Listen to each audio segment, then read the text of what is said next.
ஆசீர்வதிப்பாராக. நாம் யாவரும் செய்திக்காக எழுப்பி நிற்போம்.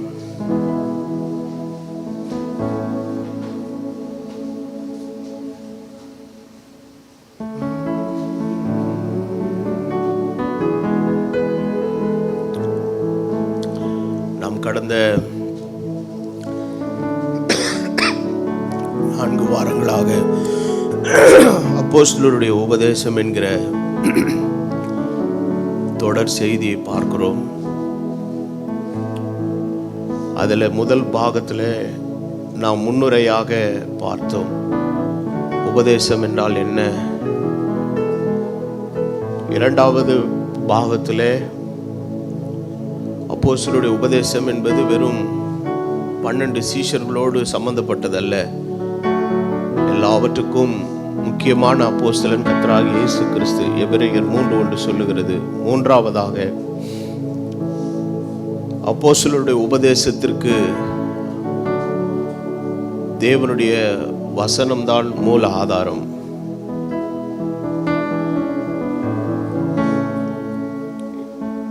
நான்காவதாக போன ஞாயிற்றுக்கிழமை பார்த்த காரியம், தேவன் ஒருவர் உண்டு என்பது அப்போஸ்தலருடைய விசுவாசமாயிருந்தது. இன்றைக்கு பார்க்க போகிற காரியம், தேவன் ஒருவர் உண்டு என்பது மாத்திரமல்ல, அவர் ஒருவராகவே இருக்கிறார் என்பதுதான் அப்போஸ்தலருடைய உபதேசம். இதன் அடிப்படையில் சில சத்தியங்களை கேட்க ஆண்டவர் நமக்கு கிருபை நல்குவாராக.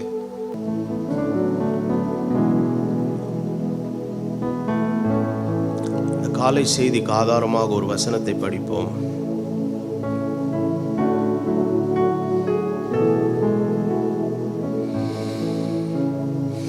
ரெண்டு வசனத்தை நான் படிக்க விரும்புகிறேன். எபேசியர் 2வது அதிகாரத்தின் 20வது வசனம்.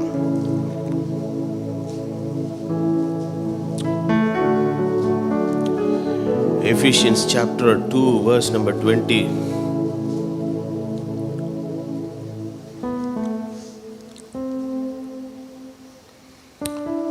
அப்போஸ்தலர்கள் தீர்க்கதரிசிகள் என்பவர்களுடைய அஸ்திபாரத்தின் மேல் கட்டப்பட்டவர்களாய் இருக்கிறீர்கள்.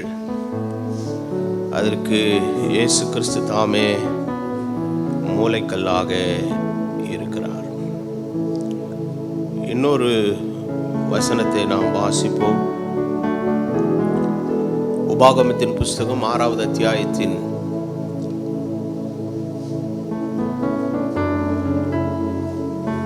4வது வசனம்.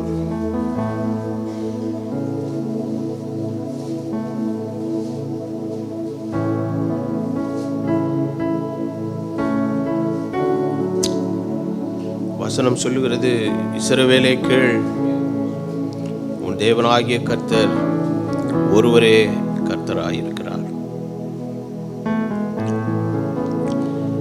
1 தீமோத்தேயு 1வது அதிகாரத்தின் 17வது வசனம்.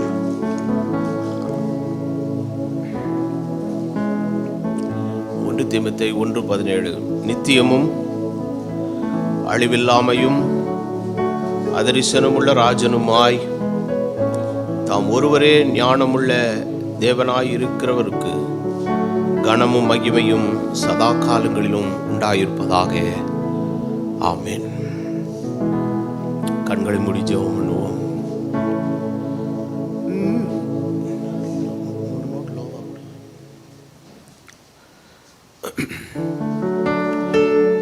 நெஞ்சமெனி அஞ்சிடாதே,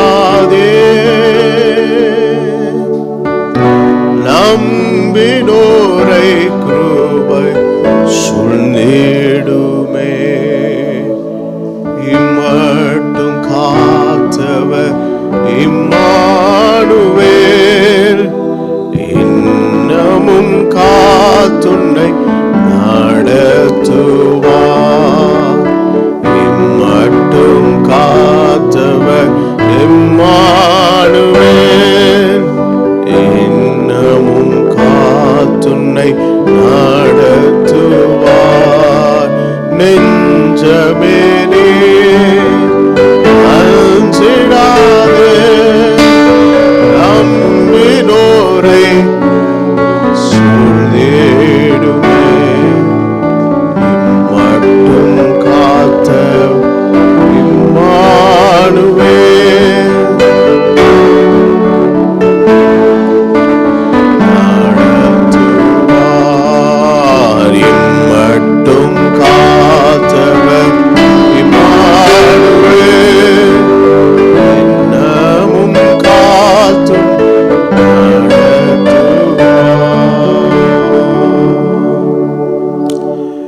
நல்ல பிதாவே, இந்த காலை பொழுதுக்காக நன்றி செலுத்துகிறோம்.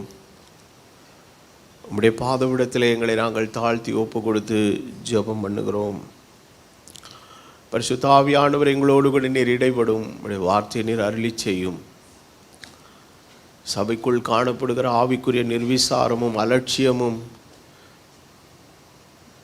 மற்றெல்லா அசம்பந்தத்தனங்களும் நீங்கும்படி உதவி செய்யும். ஒரு ஆவிக்குரிய உயிர்மீழ்ச்சி ஜனத்திற்குள் உண்டாகும்படி நீர் கிருபை செய்யும். இங்கு பிரசங்கிக்கப்படுகிற வசனத்துக்கும் உபதேசத்துக்கு எத்தனை பேர் உண்மையாய் தங்களை ஒப்பு கொடுத்திருக்கிறார்கள் என்பதை நான் அறியேன் கர்த்தாவே. ஆனாலும் ஒவ்வொருவருடைய வேலைப்பாடு எத்தன்மையுள்ளது என்பதை நாளானது விளங்க பண்ணுங்க கர்த்தாவே. அந்த நாளிலே குற்றமற்றவர்களாய் மாசற்றவர்களாய் யாவரும் உம்முடைய சன்னிதானத்தில் வந்து தைரியத்தோடு நிற்க நீர் அருள் புரியும். உம்முடைய தயவுள்ள கரத்தில் எங்களை நாங்கள் ஒப்பு கொடுக்கிறோம். எங்களை கற்புள்ள கன்னிகையாக கிறிஸ்து என்கிற ஒரே புருஷனுக்கு மாத்திரம் எங்களை நாங்கள் இந்த காலை வேளையில் ஒப்பு கொடுக்கிறோம். எங்களை ஆசீர்வதித்து பரிசுத்தப்படுத்தும் கிருபையுள் வைத்துக் கொள்வீராக. இயேசுவின் நாமத்தில் ஆமென். உட்காருவோம்.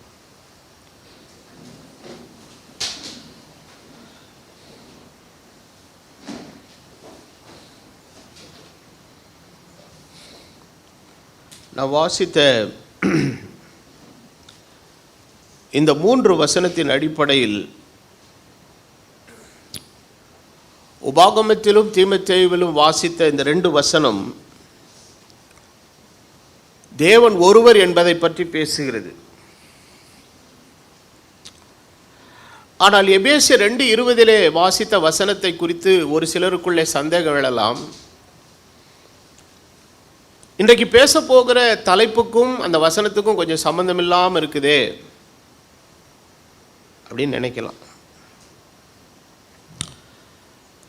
அப்போ அப்போஸ்தலருடைய உபதேசம் என்கிற ஒரு விஷயத்தை குறித்து நாம் பார்க்கும்போது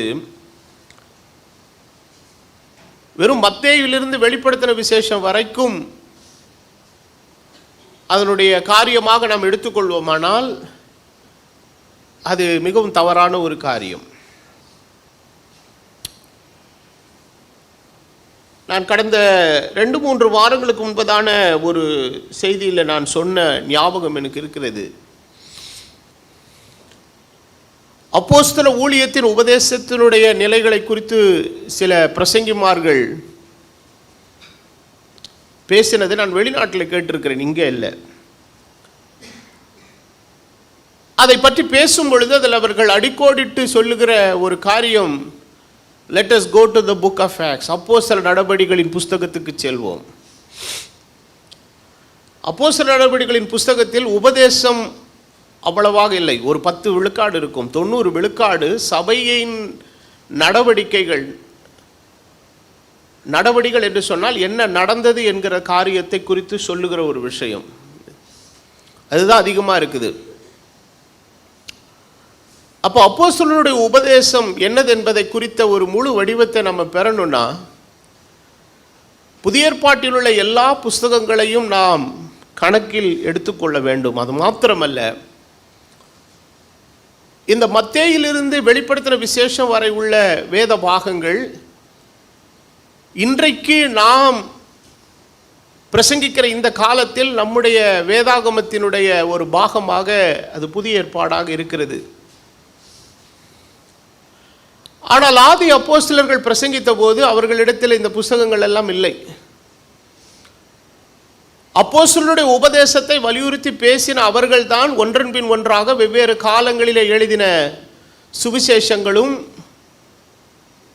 சரித்திர புஸ்தகமாகிய அப்போஸ்தல நடபடிகளும் ரோமரிலிருந்து யூதா வரை உள்ள நிருபங்களும் வெளிப்படுத்தின விசேஷமாக இருக்கிற தீர்க்க தரிசன வாக்கியமும் பின்னால் எழுதப்பட்டவைகள். அப்போ அவர்கள் தாங்கள் வலியுறுத்தின உபதேசத்திற்கான சாரம் வேர் எங்கே இருந்து வந்தது, அது ரொம்ப முக்கியம்.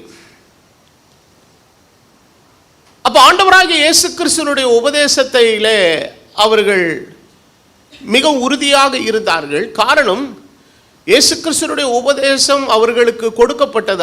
அவர்களுக்கு உபதேசித்து சொன்னதாவது என்று எழுதப்பட்டிருக்கிறது. ஆனால் இந்த இயேசு கிறிஸ்து தன்னுடைய காரியத்தில் அவர் உபதேசித்த போது அவர் பழைய ஏற்பாட்டில் உள்ள வேத வாக்கியங்களை தான் அவர் என்ன பண்ணுகிறார்? மேற்கோள் காட்டி சொல்லுகிறார். அப்போ இயேசு கிறிஸ்துவினுடைய உபதேசம் அப்போஸ்தலருடைய உபதேசம் ரெண்டு வேறு அல்லது ஒன்று தான். ஆனால் அதனுடைய ரூட்ஸ், வேர்கள் எங்கே இருந்து வருகிறது என்று சொன்னால் பழைய ஏற்பாட்டு நியாயப்பிரமாணத்திலிருந்தும் தீர்க்க தரிசன வாக்கியங்களிலிருந்தும் வருகிற ஒன்று. ஸோ இதை நாம் புறம் தள்ளிவிட்டு ஒரு அப்போஸ்தலர் உபதேசம் என்று தனியாக ஒன்றை நாம் பேசவே முடியாது. அதற்காக தான் இந்த எபேசியர் 2:20 நான் படித்தேன். அப்போ தேவன் தம்முடைய உபதேசத்தை வெறும் அப்போஸ்தலர்கள் என்கிற நிலையில மாத்திரமல்ல, அப்போஸ்தலர்கள் தீர்க்கதரிசிகள் என்பவர்களுடைய அஸ்திபாரம் என்று எழுதப்பட்டிருக்கிறது. அப்போ பழைய ஏற்பாட்டு காலத்திலே உரைக்கப்பட்ட தீர்க்க தரிசன வாக்கியங்களும்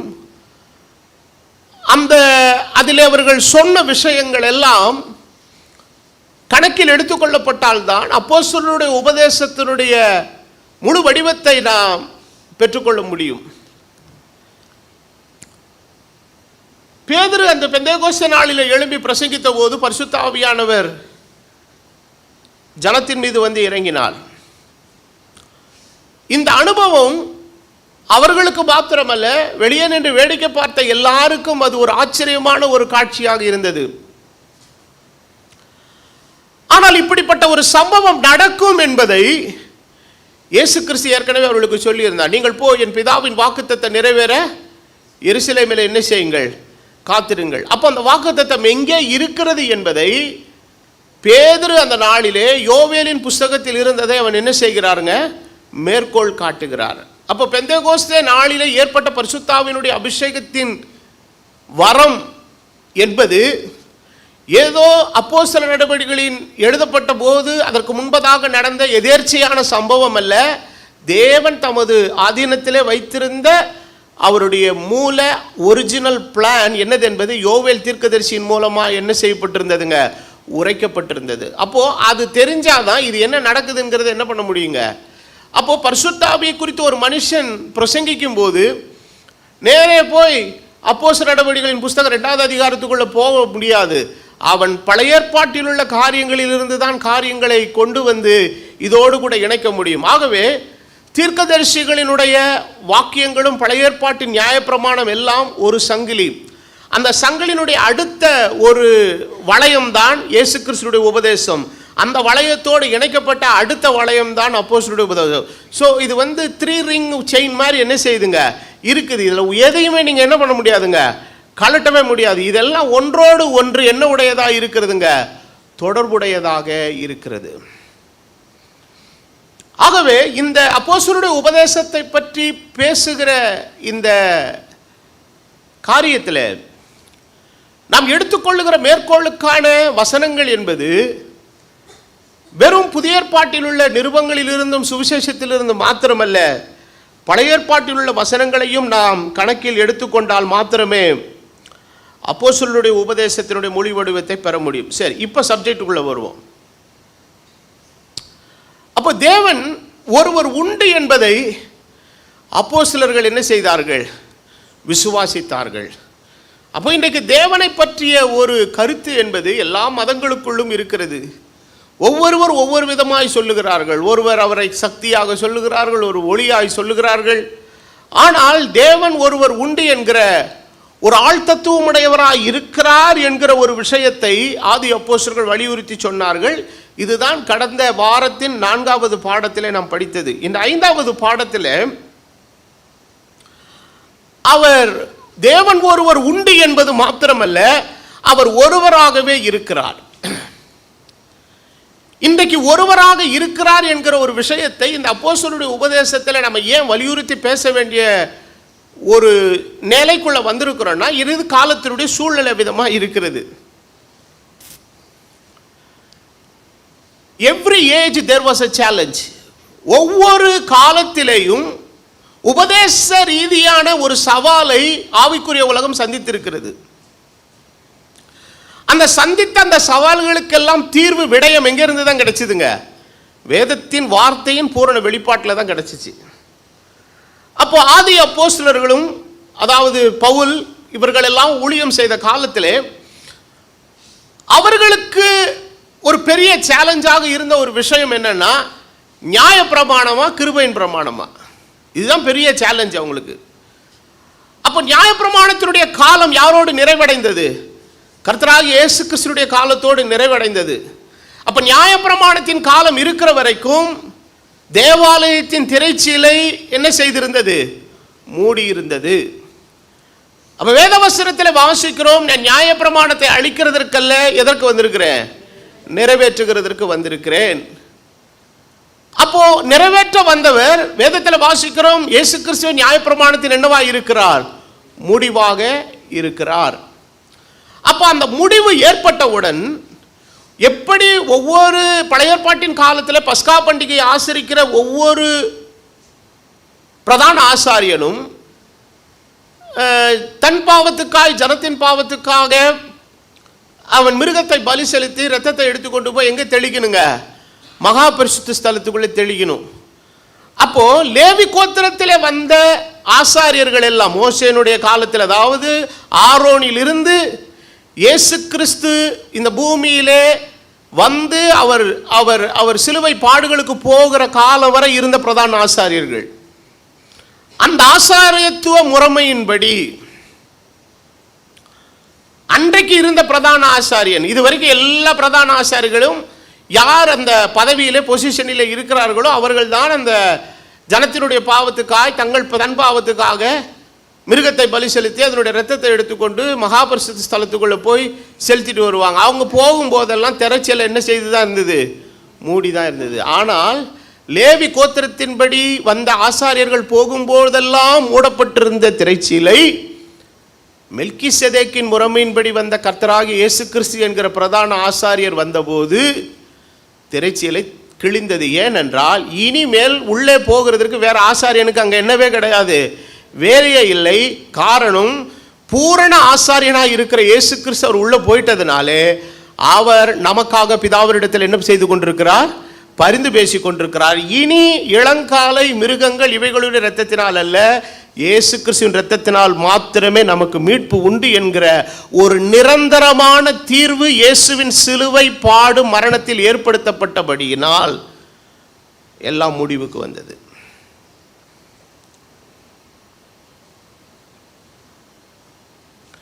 அப்போ இந்த ஒரு முடிவுக்கு பின்னால தான் எந்த பிரமாணம் உள்ள வருதுங்க? இப்போ பவுல் என்ன சொல்ல ஆரம்பிக்க, இன்னும் நீங்கள் பழைய ஏற்பாட்டின்படி மாடுகள் எல்லாம் பலி செலுத்தணும், விருத்த சேதனம் பண்ணணும், அதெல்லாம் விட்டுருங்க. நமக்காக இப்போ யார் வந்துட்டா? இயேசு கிறிஸ்து என்கிற ஒரு பூரண ஆசாரியன் வெளிப்பட்டு நமக்காக ஒரு ஆத்துமக நங்கோரத்தை வேற எங்கே கொண்டு போய் போட்டாருங்க? மகா பரிசுத்த ஸ்தலத்துக்குள்ள போட்டிருக்கிறாரு. ஆகவே விசுவாசிக்கிற யாவருக்கு என்ன உண்டுங்க? மீட்பு உண்டு. So he made a permanent solution, ஒரு நிரந்தரமான ஒரு தீர்வை இயேசு நமக்காக ஏற்படுத்தி விட்டபடியினால் இனி மிருகத்தினுடைய இரத்தத்துக்கு என்னவே இல்லைங்க, அங்கே வேலையே இல்லை. ஸோ இந்த ஒரு கான்செப்ட்லேருந்து இந்த கான்செப்டுக்குள்ள, இது கான்செப்ட்னு சொல்கிறது சரியான காரியம் இல்லை, இது நியாயப்பிரமாணம் என்பது ஒரு நிழல். அதாவது வரப்போகிற நிஜமாக இருக்கிற இயேசு கிறிஸ்துவுக்கு அதெல்லாம் என்னதுங்க? நிழல். அப்போ நிஜம் வந்ததுக்கு அப்புறம் நிழலுக்கு அங்கே என்ன கிடையாதுங்க? வேலையே இல்லை. அப்போ அந்த நிஜமாக இருக்கிறவர் வந்ததுக்கு அப்புறம் இன்னும் அந்த நிழலையே பின்பற்ற வேண்டும் என்று யூதர்கள் ஜனங்களுக்குள்ளே குழப்பத்தை உண்டாக்கி பண்ணும் பொழுது அன்றைக்கு உபதேசித்த ஊழியம் செய்த அப்போஸ்தலர்களுக்கு அது மிகப்பெரிய சேலஞ்சாக இருந்தது. பவுலினுடைய ஊழியத்தில் அவர் கொஞ்சம் ஃப்ளெக்சிபிளாக போய் தான் வராரு. எப்படி ஃப்ளெக்சிபிளாக வர்றாருன்னா, தீமோத்தேயு பாதி தான் யூதன், ஆனாலும் அவன் யூதர்கள் மத்தியில் போய் ஊழியம் செய்யணும்னா அவன் முதல்ல எடுத்தவொன்னு என்ன கேள்வி கேட்பானா, உனக்கு என்ன இருக்குதா? விருத்த சேதனை இருக்குதான்னு கேட்பான். ஆனால் இவர் விருத்த சேதனைலாம் ஒன்றும் இல்லைன்னு பிரசங்கம் பண்ணிக்கிட்டு இருக்கிறாரு. ஆனால் தீமோத்தேயை கூப்பிட்டு என்ன பண்ணுறாருங்க? விருத்த சேதனம் பண்ணார். எதுக்காகனா, யூதனுக்கு யூதனை போலவும் கிரேக்கனுக்கு கிரேக்கனை போலவும். அப்போ ஏன் அந்த விருத்த சேதனத்தை பண்ணாருன்னா, அந்த விருத்த சேதனம் என்பது வேதத்தில் இருக்கிறது. ஆனால் சொல்லிட்டு சொல்றாரு, தீத்து விருத்த சேதனம் பண்ணப்படும்படி என்ன பண்ணப்படவில்லை, கட்டாயம் பண்ணப்படவில்லை. அதே நேரத்தில் பவுலிடத்தில் கூப்பிட்டு சொல்றாங்க, நீர் நியாயப்பிரமாணத்தின் முறைமையெல்லாம் கடைபிடிக்க சொல்லி உன் மேலே பயங்கரமான குற்றச்சாட்டு இருக்குது. ஒரு சிலர் ஆண்டவருக்காக என்ன பண்ணியிருக்கிறாங்க, நேர்ச்சை பண்ணியிருக்கிறாங்க. அவங்க பண்ணிட்டு வர்றதுக்கான செலவை நீ என்ன செய்ய, ஏற்றுக்கோன்னு சொல்லி, அப்போது நீரும் எதை பின்பற்றுகிறீர், நியாயம் பிரமாணத்தின்படி நடக்கிறீர்கள் என்பதை மற்றவங்க என்ன செய்வாங்க, நம்புவாங்கன்னு சொல்கிறாங்க, சஜஷன் மாதிரி கொடுக்குறாங்க. பவுல் அதுக்கு கொஞ்சம் விட்டு கொடுத்து போகிறார். ஏன்னா அவருடைய நோக்கம் என்னென்னா, கிருபையின் பிரமாணத்தை முதல்ல பிரசங்கிக்கணும்னா முதல்ல நியாய பிரமாணத்துக்கு உட்பட்டவனா நான் இருக்கிறேன் என்பதை என்ன பண்ணிக்கணுங்க, உறுதி செஞ்சு. ஆனால் இன்னைக்கு இது ஒரு பெரிய விஷயமே கிடையாது. இன்னைக்கு நம்ம ஒரு இடத்துல போய் பிரசங்கம் பண்ண போனால், நீ நியாய பிரமாணத்தை பின்பற்றுகிறீரா, விருத்த சேதனம் அஞ்சா, யாரும் நம்மளை என்ன பண்ண போகிறதில்ல, கேள்வி கேட்க போகிறதில்ல. சரி, இதுக்கு எதற்காக நான் சொல்லுகிறேன் என்று சொன்னால், every age there was a challenge. சபையின் ஒவ்வொரு காலத்திலேயும் உபதேச ரீதியான ஒரு சேலஞ்ச் இருந்தது. அப்போ பவுல் சேலஞ்சாக எடுத்துக்கொண்ட அந்த விஷயத்திற்கு அவர் உடன்பட்டார் என்று சொன்னால், உடன்பட்ட விஷயம் ஏற்கனவே எதில் இருக்கிறது, வேதத்தில் இருக்கிறது. இதை தயவு செய்து எல்லாரும் மறந்து விடாதீர்கள். ஆகவே இதனால இந்த வசனத்தை எடுத்துக்கொண்டு நிறைய பேர் மிஸ்கோட் பண்ணுவாங்க. எதனா, யூதனுக்கு யூதனை போலவும் கிரேக்கனுக்கு கிரேக்கனை போலவும். அதற்காக ஒரு குறிப்பிட்ட சபை பிரிவினர் பின்பற்றுகிற விக்கிரக வழிபாட்டு உள்ள மக்களுக்கு போய் கிறிஸ்துவ பிரசங்கிக்கணும்னா, நான் அந்த விக்கிரகத்துக்கு முன்னாடி நின்று இப்படி சிலுவை போட முடியுமா, நிச்சயமாக போட முடியாது. அவங்க கேட்டால் என்ன சொல்றாரு, அப்போ பவுல் தீமத்தை விருத்த சேதனம் பண்ணார்ல, அப்போ யூதனுக்கு யூதனை போல இருந்தார்ல, அப்போ நாமளும் ஏன் அப்படி இருக்கக்கூடாதுன்னு கேட்பாங்க. That is a very stupid statement. அது முட்டாள்தனமான வாதம். அது பவுல் செய்த விருத்த சேதனமும் நியாயப்பிரமாணத்தின் சில விஷயங்களுக்கு உடன்பட்டதும் தேவனுடைய வேதத்தில் என்ன செய்யப்பட்டுள்ள காரியம், எழுதப்பட்டுள்ள காரியம். விக்கிரகத்திற்கு உக்கி அடித்துக் கொண்டு சிலுவை போடுகிற அடையாளம் இடுதல் என்பது வேதத்திலே இல்லாத ஒன்று. ஸோ இதையும் அதை என்ன பண்ணக்கூடாது, தயவுசெய்து முடிச்சு போட்டு வாதம் பண்ணுகிற ஊழியர்களுக்கு இந்த கால வேளையில் சொல்லுகிறேன், நீங்கள் கவனமாக இருங்கள். சரி,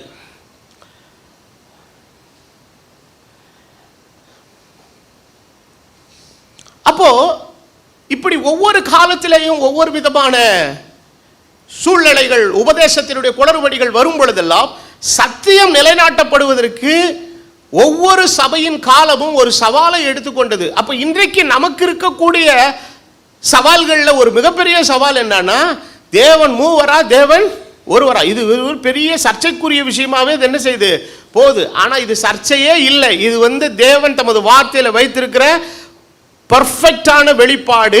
இதை அறிந்து கொண்டால், புரிந்து கொண்டால் சர்ச்சைக்கும் வாதத்துக்கு அங்கே என்னவே கிடையாதுங்க. ஆமாம், நான் ஏற்கனவே ஒன்று சொன்னேன் இல்லையா, விவாதம் வேற, விரண்டவாதம் வேற. விவாதம் பண்ணுறவனுக்கு வசனத்தை கொண்டு விளக்கலாம், விரண்டவாதம் பண்ணுறவனுக்கு என்ன பண்ண முடியாது, விளக்கவே முடியாது. விரண்டவாதம் பிடிச்சவன் அவன் வாதம் என்கிற நோய் கொண்டவன். அவனுக்கு நம்ம ஒன்றுமே என்ன பண்ண முடியாதுங்க, சொல்லி திருத்தவே முடியாது. ஸோ ஆண்டவராக இயேசு கிறிஸ்து என்ன சொல்றாருன்னா, அவர் மேற்கோள் காட்டின ஒரு ஏசாயாவினுடைய வசனத்தை நான் உங்களுக்கு சொல்ல விரும்புகிறேன். மத்தேயு 13வது அதிகாரம் 13-14 நீங்கள் வாசிக்கும் போது, அவர்கள் கண்டும் காணாதவர்களாயும் கேட்டும் கேளாதவர்களாயும் உணர்ந்து கொள்ளாதவர்களாயும் இருக்கிறார்கள். நான் ஊமைகளாக அவர்களோடு கூட என்ன செய்கிறேன், பேசுகிறேன். ஏசாயாவின் தீர்க்க தரிசனம் அவர்களிடத்தில் என்ன செய்கிறது, நிறைவேறுகிறது. அதாவது காதார கேட்டும் உணராதிருப்பீர்கள், கண்ணார கண்டும். அப்ப இயேசு கிறிஸ்து தம்முடைய உபதேசத்தை நிலைநாட்டுகிறதுக்கு அவர் எதிலிருந்து மேற்கோள் எடுக்கிறாருங்க, பழைய ஏற்பாட்டின் வசனத்திலிருந்து அவர் என்ன செய்யறாருங்க, மேற்கோள் எடுத்துக்கொள்கிறார். யோவானுடைய ஊழியத்தை குறித்து வேதத்தில் நம்ம படிக்கும்போது மார்க் 1:3, மார்க் எழுதின சுவிசேஷம் 1வது அதிகாரத்தின் 3வது வசனம் என்ன சொல்லுகிறது, கர்த்தருக்கு வழியை ஆயத்தப்படுத்துங்கள், அவருக்கு பாதைகளை செவ்வை பண்ணுங்கள் என்று வனாந்திரத்தில் கூப்பிடுடைய சத்தம் உண்டாகும் என்று தீர்க்க தரிசன ஆகமங்களில் எழுதியிருக்கிற பிரகாரமாய். இன்னொரு வசனத்தை வாசித்துருவோம். லூக்கா எழுதின சுவிசேஷம் 16, 17 2 வசனங்களை வாசிப்போம். லூக்கா எழுதின சுவிசேஷம் 16வது அத்தியாயம் 16வது வசனமும் 17வது வசனமும். வசனம் என்ன சொல்லுகிறது? நான் வாசிக்கிறேன். நியாயப்பிரமாணமும் தீர்க்க தரிசன வாக்கியங்களும் யோவான் வரைக்கும் வழங்கி வந்தது. யார் வரைக்கும் வந்தது? யோவான் வரைக்கும். நிறைய பேர் மல்கியாவோட நிறுத்திடுவாங்க. மல்கியாவுக்கு பின்னால வந்த பழைய ஏற்பாட்டின் நிலைக்குரிய ஒரு கடைசி தீர்க்கதரிசி யார்? யோவான் தான். அது முதல் தேவனுடைய ராஜ்யம் எது முதல்? தீர்க்கதரிசிகளின் காலம் நிறைவடைந்த யோவானுடைய காலம் முதல் தேவனுடைய ராஜ்யம் என்ன செய்யப்பட்டு வருகிறது? அப்ப அந்த முதல் சுவிசேஷத்தை அறிவித்தவன் யார்? கடைசி தீர்க்கதரிசியாய் வந்த இந்த யோவானே இது என்ன பண்றாருங்க? பேசுறாரு. என்ன பேசுறாரு? மனம் திரும்புங்கள், பரலோக ராஜ்யம் என்ன செய்கிறது? சமீபத்திருக்கிறது. அதனுடைய அடுத்த ஃபேஸை தான் யார் கொண்டு வரா? கர்த்தராகிய இயேசு கிறிஸ்து சொல்றார். சொல்லிட்டு 17வது வசனம் சொல்லுகிறது, வேதத்தின் ஒரு எழுத்தின் உறுப்பும் அவமாய் போவதை பார்க்கிலும் வானமும் பூமியும் ஒளிந்து போவது எப்படி இருக்கும்? எளிதாயிருக்கும். இதே விஷயத்தை தான் இன்னொரு நிருபத்தில் எழுதும்போது, வானமும் பூமி ஒளிந்து போனாலும் அதனுடைய எழுத்தோ எழுத்தின் உறுப்பாகில என்ன செய்கிறது இல்லை? ஒளிந்து போகிறது இல்லை என்றார். அப்போ 7 சபையினுடைய காலங்களை பார்க்கும்போது ஒவ்வொரு சபையின் காலத்திற்கும் உபதேசம் ரீதியான சவால்கள் இருந்தது. அந்த சவால்களுக்கெல்லாம் ஒரே ஒரு தீர்வு எதுதான்? தேவனுடைய வசனம். அப்போ அந்த சவால் அதை சவால்னு நம்ம சொல்லிடுறோம். ஆனால் அது சத்துரு செய்த தந்திரம் எதற்கென்றா ஜனத்தை என்ன செய்யும்படி? வீழ்ச்சி அடைய செய்யும்படி. அப்போ வீழ்ச்சி அடைய செய்வதற்கான யுக்தியை பிசாசு காலாகாலங்களாய் ஒரே விதமாக தான் பயன்படு. His device is always same. அப்போ அவன் பயன்படுத்துகிற யுக்தியில் ஒரு யுக்தி என்னன்னா, எதை புரட்டுறது? வசனத்தை புரட்டுவது தான் அவன் கண்டுபிடித்த ஒரே யுக்தி. ஆனால் இந்த யுக்தி எல்லாவற்றுக்கும் தீர்வு என்னது? ஒன்னே ஒன்று தான். என்ன தீர்வு தெரியுங்களா? ஆவியானவர் சபைகளுக்கு சொல்லுகிறதை. அப்போ தன்னுடைய யுக்தியை கொண்டு தவறான கருத்தையும் உபதேசத்தையும் பலமாய் அவன் பரப்பிக் கொண்டு வருகிற இந்த வேளையிலே ஆவியானவருடைய மெல்லிய சப்தம் அவருடைய சபைக்குள் இருந்து தொனித்து கொண்டிருக்கிறது. ஆவியானவருடைய வாயை யார் என்ன செய்ய முடியாதுங்க? அடைச்சு போட முடியாது. ஆகவே தான் யோவான் சொல்லுகிறான். ஏன் இதை அவர் ஸ்பெசிஃபை பண்ணி எழுதுகிறான்? ஒரு ஒரு ஒரு ஒரு அடிக்கோடிட்டு எழுதுகிறார் என்று சொன்னால், சபையின் எல்லா காலங்களிலும் இந்த சவால்களை சந்திக்க வேண்டிய ஒரு நிலை வரும். ஆனால் இந்த நிலையில் இருந்து நீங்கள் தப்பித்து ஜெயம் கொள்ள வேண்டும் என்று சொன்னால் என்ன பண்ணணும்? ஆவியானவர் சபைகளுக்கு சொல்லுகிறதை காதுள்ளவன் என்ன செய்தாக வேண்டும்? கேட்டாக வேண்டும். அப்போ ஒவ்வொரு காலத்திலேயும், அப்போ பவுலினுடைய காலத்தில் இருந்த குழப்பங்களுக்கு நடுவிலே கலாத்தியருக்கு எழுதும் போது சொல்லுகிறார், நீங்கள் நன்றாய் ஓடினீர்களே, உங்கள் ஓட்டத்தை தடை செய்தவன் யார்? சொல்றாரு. பவுலே சொல்றாரு, நான் போன பின்பு மந்தையை தப்ப விடாத எது வந்துருங்கிறாரு? ஓனாய் வந்துருங்கிறாரு. அப்போ எல்லா காலத்திலையும் சபையை சீரடித்து சின்ன பின்னமாக்குகிற ஓநாய்களும் தந்திரமான காரியங்களும் பிசாசினாலே இருந்தது. ஆனாலும் பவுல் சொல்லுகிறான், ஆவியானவர் என் மூலமாய் சொல்லப்பட்ட இந்த வார்த்தைகளை மாத்திரம் என்ன செய்து கொண்டிருங்க? நினைவு கூறுங்க. அப்போ வார்த்தையை திரித்து தான் குழப்பத்தை உண்டாக்குகிறான். ஆனால் திரித்து உண்டாக்கப்பட்ட குழப்பத்துக்கும் தீர்வு எங்கிருந்து தான் வருதுங்க? அப்போ வசனத்தை பிசாசு கையாளும் போது குழப்பம் வருகிறது, வசனத்தை தேவன் கையாளும் போது விடுதலை உண்டாகுகிறது. சத்தியத்தை அறிவீர்கள், சத்தியம் உங்களை விடுதலையாக்கும். இதே வசனத்தை பிசாசு கையில் எடுத்தானால் அங்கே பிரச்சனைகளும் குழப்பங்களும் உண்டாகிறது. ஆனால் அதே வசனத்தை தேவன் ஆவியானவருடைய வல்லமையோடு அனுப்பும் போது அந்த இடத்துல ஒரு தெளிவும் ஆசீர்வாதமும் உண்டாகிறது. அப்போ இப்படி சபையின் காலம் முழுவதும் சந்தித்த சவால்களிலே பல இருந்தாலும் கூட இந்த தேவன் அந்த சவாலான சூழ்நிலையில ரொம்ப மோசமான ஒரு நிலைக்குள்ள தள்ளப்பட்ட காலங்கள் எதுனா எபேசு சிமர்னா காலங்களுக்கு அப்புறம் தான். கான்ஸ்டன்டைன் என்கிறவனுடைய காரியங்கள் உள்ளே வந்து ரோமர்களுடைய ஆதிக்கம் சபைக்குள்ளே வந்ததுக்கு அப்புறம் வேதத்தில் வாசிக்கிற கிட்டத்தட்ட 1200 வருஷம் எத்தனை காலங்களா இருந்தது? இருண்ட காலங்களா இருந்தது. பண்ணிட்டு தான் இருக்கிறாருங்க. ஆவியானவர் ஏதோ ஒரு மூலையில் தம்முடைய சத்தத்தை அவர் என்ன பண்ணிட்டு தான் இருக்கிறாருங்க? தொனிக்கப்படு. அதனால என்ன சொல்ல வேண்டும்? நான் சொல்ல வருகிற காரியம் என்னவென்றால், தேவன் பெந்தேகோஸ்தே நாளிலே எரியவிட்ட தீபத்தை ஒருவனால் அழைக்க முடியாது. அப்போ மங்கி எரிந்து கொண்டிருந்த திணியை தேவன் அணையாமலும் நெறிந்த நாணலை முறிக்க மாட்டேன் என்று வாக்குத்தத்தம் பண்ணின தேவன் பெந்தேகோஸ்தே நாளில் சிமிர்னா சபையின் காலம் வரைக்கும் பிரகாசித்து எழுந்து கொண்டிருந்த விளக்கினுடைய வெளிச்சத்தை சத்துரு அணைக்க முயற்சித்தாள். ஆனால் அணைக்க தேவன் அனுமதி கொடுக்கவில்லை. அது மெல்லியதாக எரிந்து கொண்டிருந்தது. ஆனால் மறுபடியும் சீர்திருத்தத்தின் காலம் மார்ட்டின் லூத்தருடைய காலத்தில் வந்தபோது மறுபடியும் அது என்ன செய்ய ஆரம்பிச்சதுங்க? கொழுந்து விட்டு எரிய ஆரம்பித்தது. எரிய ஆரம்பிச்சிச்சு. அப்போ 1200 வருஷம் இருண்ட காலங்களுக்குள் ஏற்பட்ட மிக மோசமான டேமேஜ். ஒரு சேதம் என்கிற ஒன்று ஏதோ ஒரு திடீர்னு நடந்துச்சு, அப்புறம் உடனே ரெடி பண்ணிட்டோன்னா முடிஞ்சிடும். ஒரு விஷயம் தொடர்ந்து டேமேஜ் ஆகிட்டு இருக்குதுக்கான டியூரேஷன், அதாவது கால இடைவெளி ஜாஸ்தி ஆக ஆக அது கடைசியில் என்ன ஆகுனா மறுபடியும் என்னவே பண்ண முடியாதுங்க. It cannot be reverted. மறுபடியும் திருப்பி எடுக்க முடியாது. இப்போ எனக்கு சுகர் இருக்குது அப்படின்னு வச்சுக்குவோம், கண்டுபிடிச்சிட்டாங்க. ஏதோ ஆரம்ப நிலையிலே கண்டுபிடிச்சிட்டாங்கன்னு வச்சுக்கோங்களேன். டாக்டர் சொல்கிறாரு, உங்களுக்கு ஒன்றும் பிரச்சனை இல்லைங்க, இதெல்லாம் ஆரம்ப ஸ்டேஜில் தான் இருக்குது, நீங்கள் கொஞ்சம் நான் சொல்கிற மாதிரி கொஞ்சம் உணவு கட்டுப்பாடு இதிலெல்லாம் இருங்குங்க, எல்லாம் நல்லபடியாக என்ன செய்யுங்க இருக்கும், உங்களுக்கு ஒரு பிரச்சனையும் வராது. இதை எனக்குள் இருக்கிற பிரச்சனையை நான் கண்டுகொள்ளாமலேயே விட்டுட்டேன்னு வைங்க, ஒரு 15 வருஷம் 20 வருஷம் விட்டுட்டு ரொம்ப நிலமா மோசமானதுக்கப்புறம் டாக்டர்கிட்ட போகிறவர் என்ன தெரியுமா சொல்கிறாரு?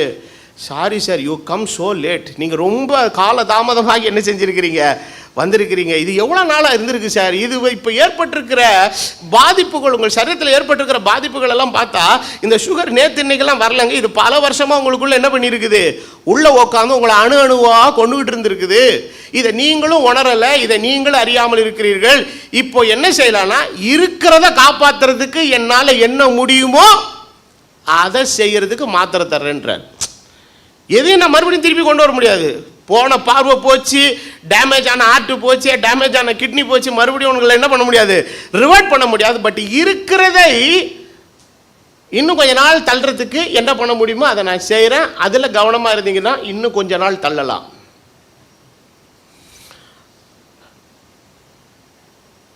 1200 வருஷம் சத்துரு எது மேலேயே குறி வைக்கிறான், உபதேசத்து மேலேயே குறி வச்சு ஒரு இன்றைக்கு உலகத்திலேயே பெரிய அளவில் ஒரு விஷயம் அப்படி ரொம்ப பெருசாக வந்து எடுபடுது. இன்றைக்கி நீங்களும் நானும் சத்தியத்தை உள்ளபடி பேசினா காது கொடுத்து கேட்கறதுக்கு யாரும் இல்லை. ஆனால் அவங்க ஆள்களில் யாராவது ஒருத்தர் பேசினா அவர் தப்பாக தான் பேசுகிறாரு. ஆனால் உலகம் அதை என்ன செய்யுது, காது கொடுத்து கேட்குது. உலக தலைவர்கள் காது கொடுத்து கேட்குறாங்க, மீடியா அதை கேட்குது, மீடியா அதை ஒளிபரப்புது. சத்தியத்தின்படி நீ நானும் பேசினா யாரும் என்ன பண்ண முடியாது, எதிர்க்க முடியும், அதை கேட்க யாரும் இல்லை. சரி, இப்படி 1200 ஆண்டுகால நிலையில் ஏற்பட்ட அவ்வளவு பெரிய சீரியஸான டேமேஜுக்கு கர்த்தர் மறுபடி உயிர் கொடுக்க ஆரம்பித்தார். அப்போ சீர்திருத்தத்தின் காலம் வந்தபோது சபை மறுபடியும் கொஞ்சம் கொஞ்சமாய் தவறுகளை விட்டு கொஞ்சம் கொஞ்சமாக என்ன செஞ்சுக்கிட்டே இருக்குதுங்க, வெளியே வந்துக்கிட்டே இருக்குது. விக்கிரகாராதனை விட்டு வெளியே வந்தது, பாரம்பரியங்களை விட்டு வெளியே வந்தது. இப்படி நிறைய காரியங்களை விட்டு வெளியே வந்தாலும் கூட இன்னும் சபைக்குள் இருந்து இந்த ஒரு விஷயத்தை மாத்திரம் என்ன பண்ண முடியல. அன்னைக்கு ஒரு சபை ஒன்று பார்த்தேன், திருத்துவ ஆதி அப்போஸ்தல திருச்சபை. திருத்துவ ஆதி அப்போஸ்தல சபை ஏதாவது ஒன்று ஒத்து போதாங்க. அப்துல் காதருக்கு ஜான் பெர்னாண்டஸுக்கும் முடிச்சு போட்ட மாதிரி இல்லை.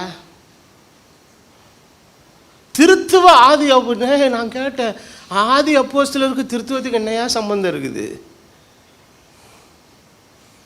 அப்போ தேவத்துவத்தின் நிலையில இருக்கக்கூடிய அந்த ஏகாதிபத்தியத்தை இன்னைக்கு மற்றதையெல்லாம் தவறு என்று சொல்லி இந்த 1200 வருஷம் சபைக்குள் கொண்டு வந்த அத்தனை தவறான உபதேசங்களையும் கண்டித்து பேசுகிற, தவறு என்று சொல்லுகிற எல்லா சபைகளும் பெந்தேகோஸ்தே குழுக்களும் ஆமென் அல்லேலூயா என்று உரக்க பேசுகிறது. இந்த ஒரு விஷயத்தில் மாத்திரம் இவங்க கண்ணு ஏன் இன்னும் திறக்கப்படலை? இன்றைக்கு அது ஒரு பெரிய சவாலாக இருக்கிறது. நான் சொல்லுவேன், இது பேச்சு வழக்குக்காக நான் சவால் என்கிற வார்த்தையை பயன்படுத்துகிறேன். தேவனுடைய வார்த்தை ஒரு காலம் சவால் அல்ல, அது என்றைக்கும் உண்மை, அது என்றைக்கும் சத்தியம், அது என்றைக்கும் மாறாதது. சவாலாக மாற்றிக்கிறது யார் தான் மாற்றிக்கிறோம்? பொண்டாட்டியோட அன்பா போயிட்டானா பிரச்சனை இல்லை. நீ பொண்டாட்டியே சவாலாக எடுத்துக்கிட்டானா என்ன பண்ணுறது? That's up to you. The way you handle things.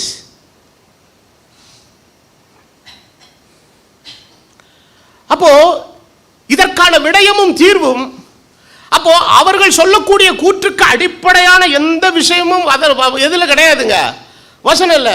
பார்த்தா நீ என்னதான் பண்ணாலும் வேதத்தில் தேவன் மூவர் அப்படின்னு சொல்லணும்னு நீ ட்ரை பண்ணனா அதை நீ ப்ரூவ் பண்ணவே முடியாது. ஏன்னா ஆதியாகமம் முதல் வெளிப்படுத்துகிற விசேஷம் வரைக்கும் வசனம் ரொம்ப கரெக்டாக இருக்குது. நீ என்ன பண்ணு, ஏதாவது ஒரு ட்விஸ்ட் வேலை உள்ள பண்ணனாதான் இதை ப்ரூவ் பண்ண முடியும்னு சொல்லிதான் 1 யோவான் 5:7 உட்புகுத்தப்பட்ட வசனம். பரலோகத்திலே சாட்சி இடுகிறவர்கள் மூவர். இந்த வசனம் மலையாள பைபிளில் கிடையாது, ஹிந்தி பைபிளில் கிடையாது. இல்லாத ஒன்று இன்னைக்கு எதில் இருக்குது? தமிழ் பைபிளில் இருக்குது. மத்தேயு 28:19 நீங்கள் புறப்பட்டு போங்கள், சகல பேரை சீஷராக்குங்கள் என்பதுதான் ஒரிஜினலான ஸ்கிரிப்ட். அதற்கு 400 வாழ்ந்த எஃபூசியஸ் என்கிறவர் தன்னுடைய புஸ்தகத்தில் எழுதும்போது அவர் சொல்லுகிறார், இந்த வசனம் பின்னான நாட்களிலே திருத்தப்பட்டது. அவர் எழுதின அந்த ஒரிஜினல் மேத்யூ டெஸ்டமெண்ட் நான் வச்சிருக்கிறேன். எந்த வேத மாணாக்கர்கள் சேலஞ்சு பண்ணால் என்கிட்ட வாங்க. அது கிட்டத்தட்ட ஒரு 200 பக்கம் உள்ள ஒரு புஸ்தகம் தான். 11,000 ரூபா கொடுத்து வாங்கி வச்சிருக்கேன். It is very precious to me.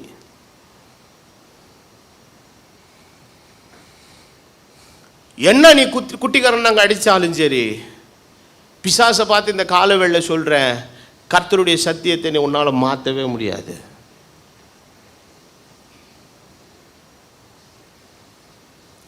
அப்போ இன்னைக்கு என்ன ஒரு பெரிய சர்ச்சான்னு கேட்டீங்கன்னா, இந்த திருத்துவ கோட்பாட்டை நம்புகிறவர்களுக்கு திருத்துவம் என்ன சொல்லுதுன்னு புரியல. நான் ஒரு ஆளுக்கிட்ட கேட்டேன், what the trinity formula says please tell மீன்னு சொன்னேன். பேன்னாரு.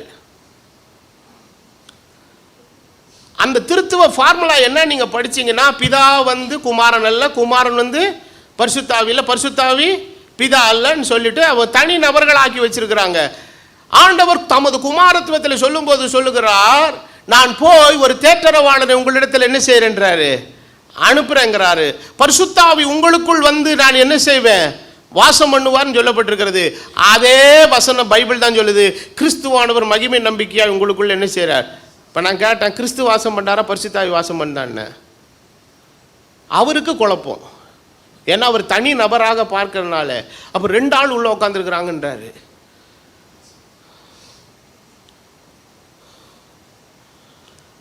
தேவனுக்குள் வாசம் பண்ணுகிற ஆவிக்கு பேர் தான் என்ன ஆவிங்க? பரிசுத்த ஆவி. அது மீட்பை அருளுகிற கிறிஸ்துவின் ஆவியாய் நமக்குள்ளே வாசம் பண்ணும்போது அது என்ன ஆவி என்று அழைக்கப்படுகிறது? கிறிஸ்துவின் ஆவி என்று அழைக்கப்படுகிறது. ஆகவே இந்த ஆவி வேற இல்லை, அந்த ஆவி வேற இல்லை, எல்லாம் ஒரே ஆவி தான். ஸோ இந்த ஒரு ஏரியா வரும்போது ஏறத்தாழ எல்லாருமே என்ன செய்கிறாங்க, ரொம்ப தடுமாறுகிற ஒரு நிலை. அதில் இப்போ சமீப காலங்களாக நீங்கள் ரொம்ப பார்த்தீங்கன்னா, இதை அநேகர் திருத்துவத்தை மறுதலிக்கிறார்கள். 3 தன்மைகள் உண்டு என்பதை யாரும் என்ன செய்யல, மறக்கல. ஆனால் 3 தன்மைகளை உடையவர் 3 நபர்களாக இருக்கிறார்கள் என்று சொல்வதை நம்ம என்ன செய்யறோம், மறுக்கிறோம். ஸோ வேத வசனம் என்ன நமக்கு கற்பிக்கிறது? நம்ம அதுக்குள்ள போக வேணாம், அவங்களுடைய வாதத்துக்குள்ள நம்ம போக வேணாம். Let us see the answer what is in the Bible. லூக்கா 24:31 சொல்லுகிறது, அப்பொழுது அவருடைய கண்கள் திறக்கப்பட்டு அவரை அறிந்தார்கள். உடனே அவர் அவர்களுக்கு என்ன செய்தார், மறைந்து போனார். அப்பொழுது அவர்கள் ஒருவரை ஒருவர் நோக்கி, இது எங்க நடந்த சம்பவம் தெரியுங்களா? எம்மாவூர் சீஷர்களுடைய காலத்தில் நடந்த சம்பவம். அவர்கள் ஒருவரை ஒருவர் நோக்கி, வழியிலே அவர் நம்முடனே பேசி வேத வாக்கியங்களை, இப்ப இயேசுவானவர் எதை விளக்கி காட்டுறாரு? வேத வாக்கியங்களை விளக்கி காட்டின போது நம்முடைய இருதயம் நமக்குள்ள என்ன செய்யவில்லையா? அப்ப இயேசு கிறிஸ்து பிரசங்கிக்கும் போது அவர் சும்மா ஏதோ பேசணுமே பேசல, தம்மை குறித்து சொல்லப்பட்ட காரியங்கள், அவர் இந்த பூமியில மாம்சத்தில் வெளிப்பட வேண்டும் என்று சொன்ன காரியங்கள், அவர் சிலுவையிலே மரிக்க வேண்டும், வேத வாக்கியங்களின்படி அடக்கம் பண்ணப்பட வேண்டும், உயிர்த்தெழ வேண்டும் என்கிற எல்லாவற்றையும் தானாக தன்னுடைய சுய வார்த்தைகளை கொண்டு அல்ல, எதை மேற்கோள் காட்டுகிறார்? வேத வாக்கியங்களை கொண்டு நமக்கு விளக்கி காட்டுகிறார். அப்போ அப்போஸ்தலருடைய உபதேசத்தை அறியணும்னா எதையும் நம்ம கணக்கில் எடுத்துக்கொள்ளணும். தீர்க்க தரிசன வாக்கியங்களில் எழுதப்பட்ட வசனத்தையும் நம்ம என்ன செய்யணுங்க, உள்ளே எடுக்கணும். அதை தவிர்த்துட்டுலாம் நம்ம ஒன்றும் பேச முடியாது. அப்போஸ்தலர் நடவடிக்கைகள் 3:24 வாசிக்கும் போது அப்போஸ்தலர் அன்றைக்கு பிரசங்கம் பண்ணும்போது சொல்லுகிறார்கள், சாமுவேல் முதற்கொண்டு எத்தனை பேர் தீர்க்க தரிசனம் உரைத்தார்களோ அத்தனை பேரும் இந்த நாட்களை என்ன செய்தார்கள்? முன்னறிவித்தார்கள். அப்போ நடைபெறுகிற காரியங்கள் அனைத்துமே சும்மா நடக்கலங்க, இவை எல்லாம் வேத வாக்கியங்கள் நிறைவேறும்படி இப்படி நடந்தது. ஸோ அடுத்த 3வது அத்தியாயத்தின் ரோமர்கள் நிருபம் 3வது அதிகாரம் 21வது வசனத்தை நீங்கள் படிக்கும்போது வசனம் விதமாய் சொல்லுகிறது, இப்படி இருக்க தீர்க்க தரிசனம் இல்லாமல் தேவ நீதி வெளியாக்கப்பட்டிருக்கிறது, அதை குறித்து நியாயப்பிரமாணமும் தீர்க்க தரிசனங்கள் என்ன பண்ணுகிறது? அப்ப நமக்காக வெளிப்பட்ட தேவ நீதி யார்? கர்த்தராகிய இயேசு கிறிஸ்து. அவரை குறித்த நியாயப்பிரமாணமும் தீர்க்க தரிசனங்களும் என்ன கொடுக்குதா? சாட்சி கொடுக்கிறது.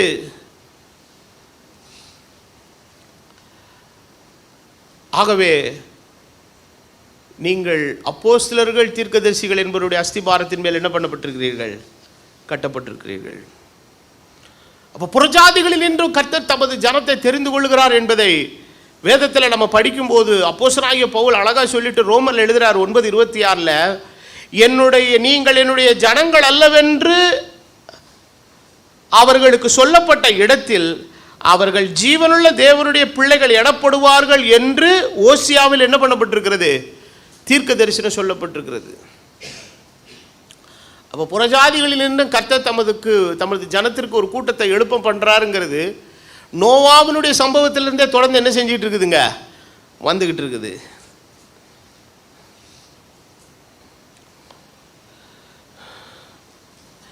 ரோமர் 16வது அதிகாரத்தின் 25வது வசனம். நாம அப்போஸ்தலர்கள் மாத்திரமல்ல தீர்க்கதரிசிகள் என்பவருடைய அஸ்திபாரத்தில் இருக்கிறவங்கிறதுக்கான எவிடன்ஸ் எடுத்துக்கிட்டே இருக்கிறேன். ரோமர் 16:25 வேத வசனம் சொல்லுகிறது, ஆதி காலம் முதல் அடக்கமாயிருந்து இப்பொழுது தீர்க்க தரிசன ஆகமங்களினாலே அனாதி தேவனுடைய கட்டளையின்படி வெளியாரங்கமாக்கப்பட்டதும் சகல ஜாதிகளுக்கும் விசுவாசத்திற்கு கீழ்ப்படியும்படிக்கு அவர்களுக்கு அறிவிக்கப்பட்டதுமா இருக்கிற ரகசியத்தை வெளிப்படுத்துகிறதற்கான அப்படின்னு எழுதுறார். அப்போ ஆதி காலம் முதல் அடக்கமாக இருந்த அப்படின்னா என்ன அர்த்தம்? அது என்ன செய்யலை? சீக்ரெட்டா இருந்துச்சு, அது வெளியரங்கமாக்கப்படலை. ஆனால் அடக்கமாக இருந்த ரகசியமாக இருந்த காரியங்கள் ஒவ்வொன்றாக என்ன செய்ய ஆரம்பிக்குதுங்க? வெளியரங்கமாகுது. பவுல் நிறைய இடத்துல ரகசியத்தை பற்றி எழுதுறாரு. எல்லா ரகசியம் ஒரே ரகசியம் இல்லை. இஸ்ரவேலருடைய ஆசீர்வாதத்துக்கு புறஜாதிகளும் பாத்திரவான்களாய் இருக்கிறார்கள் என்கிற ரகசியம் யாருக்கு வெளிப்பட்டது? அப்போஸ்தலனாகிய பவுலுக்கு என்ன செய்தது? வெளிப்பட்டது. தேவன் மாம்சத்தில் வெளிப்பட்டார் என்கிற ரகசியம் அவருக்கு என்ன செய்தது? வெளிப்பட்டது. அதை தான் எழுதுறாரு. அது தேவ பக்திக்கு உரிய ரகசியம் அப்படின்னு எழுதுறாரு. இதோ ஒரு ரகசியத்தை நான் உங்களுக்கு அறிவிக்கிறேன்றாரு. உயிர்த்தெழுதலை பற்றி எழுதுறாரு. ஸோ இந்த ரகசியங்கள் எல்லாம், உயிர்த்தெழுதலை குறித்த ரகசியம், தேவன் மாம்சத்தில் வெளிப்பட போகிறார் என்கிற ரகசியம், புறஜாதிகளிலிருந்து கர்த்தர் ஒரு கூட்ட ஜனத்தை தெரிந்து கொண்டிருக்கிறார் என்கிற ரகசியம் ஒரு காலம் வரைக்கும் எப்படி தான் இருந்தது? அடக்கமாய் ரகசியமாய் இருந்தது. அந்த ரகசியமாய் இருந்த காரியங்கள் ஒரு நாள் என்ன செய்ததுங்க? வெளியரங்கமாச்சு. அப்போ ஏற்கனவே வேத வாக்கியங்களில் உரைக்கப்பட்டது நிறைவேறும்படி இப்படி நடந்தது. எல்லாவற்றை சொல்லிட்ட வேதம் பேதுரு மூலமாய் சொல்லும்போது ஒரு வசனத்தை அழகாக எழுதுகிறார். 2 பேதுரு 1வது அதிகாரம் 19, 20, 21 வசனம் சொல்லுது. அதிக உறுதியான தீர்க்க தரிசன வசனம். ஆமென். The more sure word of prophecy. அப்ப தேவனுடைய உபதேசத்திலே நாம் கண்டுகொள்ள வேண்டிய விஷயத்திற்கான உறுதியான வசனம், தீர்க்க தரிசன வசனம் எங்கே இருக்குதுங்க? வேதத்தில் இருக்கிறது. பொழுது விடிந்து விடிவெள்ளி, அந்த விடிவெள்ளி யார்? கர்த்தராகிய இயேசு கிறிஸ்து. Is a morning star. அப்போ விடிவெள்ளி உங்கள் இருதயங்களில் உதிக்கும் அளவும் இருளுள்ள ஸ்தலத்திலே பிரகாசிக்கிற விளக்கை போன்ற எதை கவனித்திருப்பது நலமா இருக்கும்? வசனத்தை கவனித்திருப்பது. சொல்லிட்டு அடுத்து சொல்றாரு, வேதத்தில் உள்ள எந்த தீர்க்க தரிசனமும் சுயமான பொருளை, அதாவது அதுக்குன்னு நீங்களே ஒரு ஓனா ஒரு தனிப்பட்ட விளக்கத்தெல்லாம் என்ன பண்ண முடியாதுங்க, கொடுக்க முடியாது. You cannot give any private interpretation. அதற்கு ஆவியானவரே ஒரு வியாகியானத்தை என்ன செய்திருக்கிறாருங்க, வைத்திருக்கிறார். தமது வார்த்தைக்கு தேவனே என்னவாய் இருக்கிறார்? வியாகியானியாக இருக்கிறார். அவர் பெத்லகேமில பிறப்பாருன்னா பெத்லகேமில தான் பிறப்பாரு. அதுக்கு நீ புது விளக்கம்லாம் நம்ம தனியாலாம் சொல்ல முடியாதுங்க. No prophecy of the scripture of any private interpretation. எந்த ஒரு தனித்துவமான சுயமான தோற்றமுடைய பொருள் அதற்கு கிடையாது. காரணம், தமது வார்த்தைக்கு தேவனே வியாகியானியாக இருக்கிறார். ஆமென். சொல்லிட்டு மேற்கொண்டு வசனம் சொல்லுகிறது, தீர்க்க தரிசனமானது ஒரு காலத்திலும் மனுஷருடைய சித்தத்தினால என்ன செய்யலைங்க, உண்டாகவில்லை. மனுஷருடைய சித்தத்தின்படி உண்டாகிற தீர்க்க தரிசனங்கள்லாம் தான் நம்ம இப்போ கேட்டுக்கிட்டு இருக்கிறோமே நிறையா. குறிப்பாக புது வருஷம் வரும்போதெல்லாம் நம்ம நிறைய கேட்போம் பார்த்தீங்களா, அதை விட்டுருங்க அது. ஆனால் இங்கே வசனம் என்ன சொல்லுதுன்னா, அது மனுஷருடைய சித்தத்தினால் உண்டாகவில்லை. தேவனுடைய பரிசுத்த மனுஷர்கள் பரிசுத்தாவினால் என்ன பண்ணப்பட்டார்கள், ஏவப்பட்டு பேசினார்கள். அப்போது இப்படி வேதத்தில் இவ்வளவு உறுதியான வசனங்கள் நமக்கு இருக்கும்போது, இந்த உறுதியான வசனங்களின் ரூட்ஸில் இருந்து வந்த இந்த யூதர்களாகிய இயேசு கிறிஸ்துவும் அவர் அப்போஸ்தலர்களும் எல்லாருமே தேவன் ஒருவராகவே இருக்கிறார் என்கிற ஒரு விஷயத்தில் அவர்கள் எப்படி இருந்தார்கள், உறுதியாக இருந்தார். நான் என்ன இந்த பகுதியை நான் ரொம்ப படித்து கொண்டிருந்த போது எனக்குள் ஏற்பட்ட ஒரு எண்ணம் என்னன்னா, இன்றைக்கு ஏற்பட்டிருக்கிறது போன்ற இந்த திருத்துவம் என்கிற கோட்பாட்டினுடைய எண்ணம், இந்த ஒரு வாதம் அல்லது இது ஒரு விரண்ட வாதம் அல்லது இந்த ஒரு தவறான கொள்கை, ஒருவேளை பேதுரு அப்போஸ்தலர்கள் வாழ்ந்த காலத்திலே வந்திருந்ததுன்னு வைங்களேன், இதுக்கும் சேர்த்து சவுக்கடி கொடுக்குற மாதிரி ஒரு நிருபத்தை என்ன பண்ணியிருப்பாங்க, எழுதிட்டு போயிருப்பாங்க. அவ்வளோ இருக்கீங்களா? ஆமாம். அதனால தான் நான் போன பின்பு தான் மந்தையை தப்ப விடாத ஓனாய் வரணும். வந்தது அந்த ஓனாய் வந்ததுக்கு அப்புறம் தான் 1 யோவான் 5:7 வசனத்தையும் உள்ள தொலைச்சிட்டான். அவங்க இந்த ஆடுகள் உயிரோடு இருக்கும்போதே இந்த ஓனாய் இங்கே வந்திருந்ததுன்னு வச்சுக்கோங்க, பேதுரு மல்குஸ்காதை வெட்டுற மாதிரி அன்னைக்கு வெட்டி போட்டிருப்பான். எப்படா உங்களுக்கு தைரியம் வந்துச்சு எதை உள்ள நுழைக்கிறதுக்கு, வசனத்தை உள்ள சேர்க்கிறதுக்கும் எழுதியிருக்கிற வசனத்தை திருத்துக்கிறதுக்கு உங்களுக்கு தைரியத்தை எவன் கொடுத்ததுன்னு சொல்லி அவங்க அப்போஸ்தலர்கள் கொண்டு கூட போட்டிருப்பாங்க. ஏன்னா பவுலே ஒரு இடத்துல ஆதங்கத்தில் எழுதுறார் கலாத்தியலே, இப்படிப்பட்ட மனுஷன் தருப்புண்டு போனால்.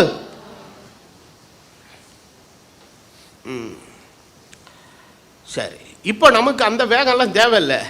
இன்னைக்கு கர்த்தர் வார்த்தையை கொண்டு தமது வெளிச்சத்தை என்ன செய்யட்டுங்க, கொடுக்கட்டும். அப்போ ஒருவேளை இன்றைக்கு நாம் எதிர்கொள்ளுகிற இப்படிப்பட்ட ஒரு சவாலான இந்த ஒரு விஷயத்தினுடைய காரியம், ஒருவேளை பேதுருடைய காலத்திலோ யோவானுடைய காலத்திலோ குறிப்பாக பவுலுடைய காலத்தில் ஒருவேளை அப்படி லேசாக அப்படி தெரிஞ்சிருந்ததுன்னா கூட அப்போஸ்தலனாகிய பவுல் தனியாக அதுக்கே ஒரு நிருபத்தை ஒரு 3 சாப்டர் என்ன செஞ்சு வச்சுட்டு போயிருப்பார், எழுதி விட்டுட்டு போயிருப்பார். ஆனால் அவரவர்கள் தங்களுக்கென்று அளிக்கப்பட வேண்டிய விஷயத்தை ஆவியானவர் அவர்கள் மூலமாக எல்லாத்தையும் கொடுத்துட்டு போயிட்டார். ஆனால் இன்றைக்கு அவர்கள் ஒருவேளை இல்லாவிட்டாலும், இன்றைக்கு பவுலோ பேதுருவோ யோவானோ வந்து, பவுலே பேதுருவே யோவானே இப்படி திருத்துவம் என்கிற ஒரு உபதேசம் இருக்கிறது, அவர் 3 நபர் அவங்கெல்லாம் தலையில் அடிச்சுட்டு அழுவாங்க. இது எப்படி வந்தது, எதனால் வந்தது, யார் கொண்டு வந்தது, அவங்க மிகவும் ஆச்சரியத்தோடு பிரமிப்போடு பார்ப்பார்கள். ஆனால் அவர்கள் இல்லை. ஆனாலும் வார்த்தை அளித்த தேவன் இந்த கால வேளையில ஜீவனோடு இருக்கிறார். மாறாது, சத்தியம் ஒரு காலம் மாறாது. இதுல 2 கூட்டம் இருக்குது. ஒன்று தெரியாம பாவம், அது என்ன சொல்றது, பழக்க தோஷம்னு சொல்லுவாங்க இல்லையா, அது மாதிரி சொல்லிக்கிட்டே இருக்கிற கூட்டம் அவங்க ஒருத்தர் இருக்கிறாங்க. ஒரு சிலருக்கு நல்லா தெரியும், ஆனாலும் தங்களுக்கு இருக்கக்கூடிய அந்த பாப்புலாரிட்டி, அந்த கரிஸ்மாவை விட்டுறக்கூடாது அப்படிங்கிற அந்த ஒன்றுக்காகவே அரைச்சமாகவே என்ன செய்கிறாங்க, ஆமாம் அரைச்சிட்டு இருக்கிறான்.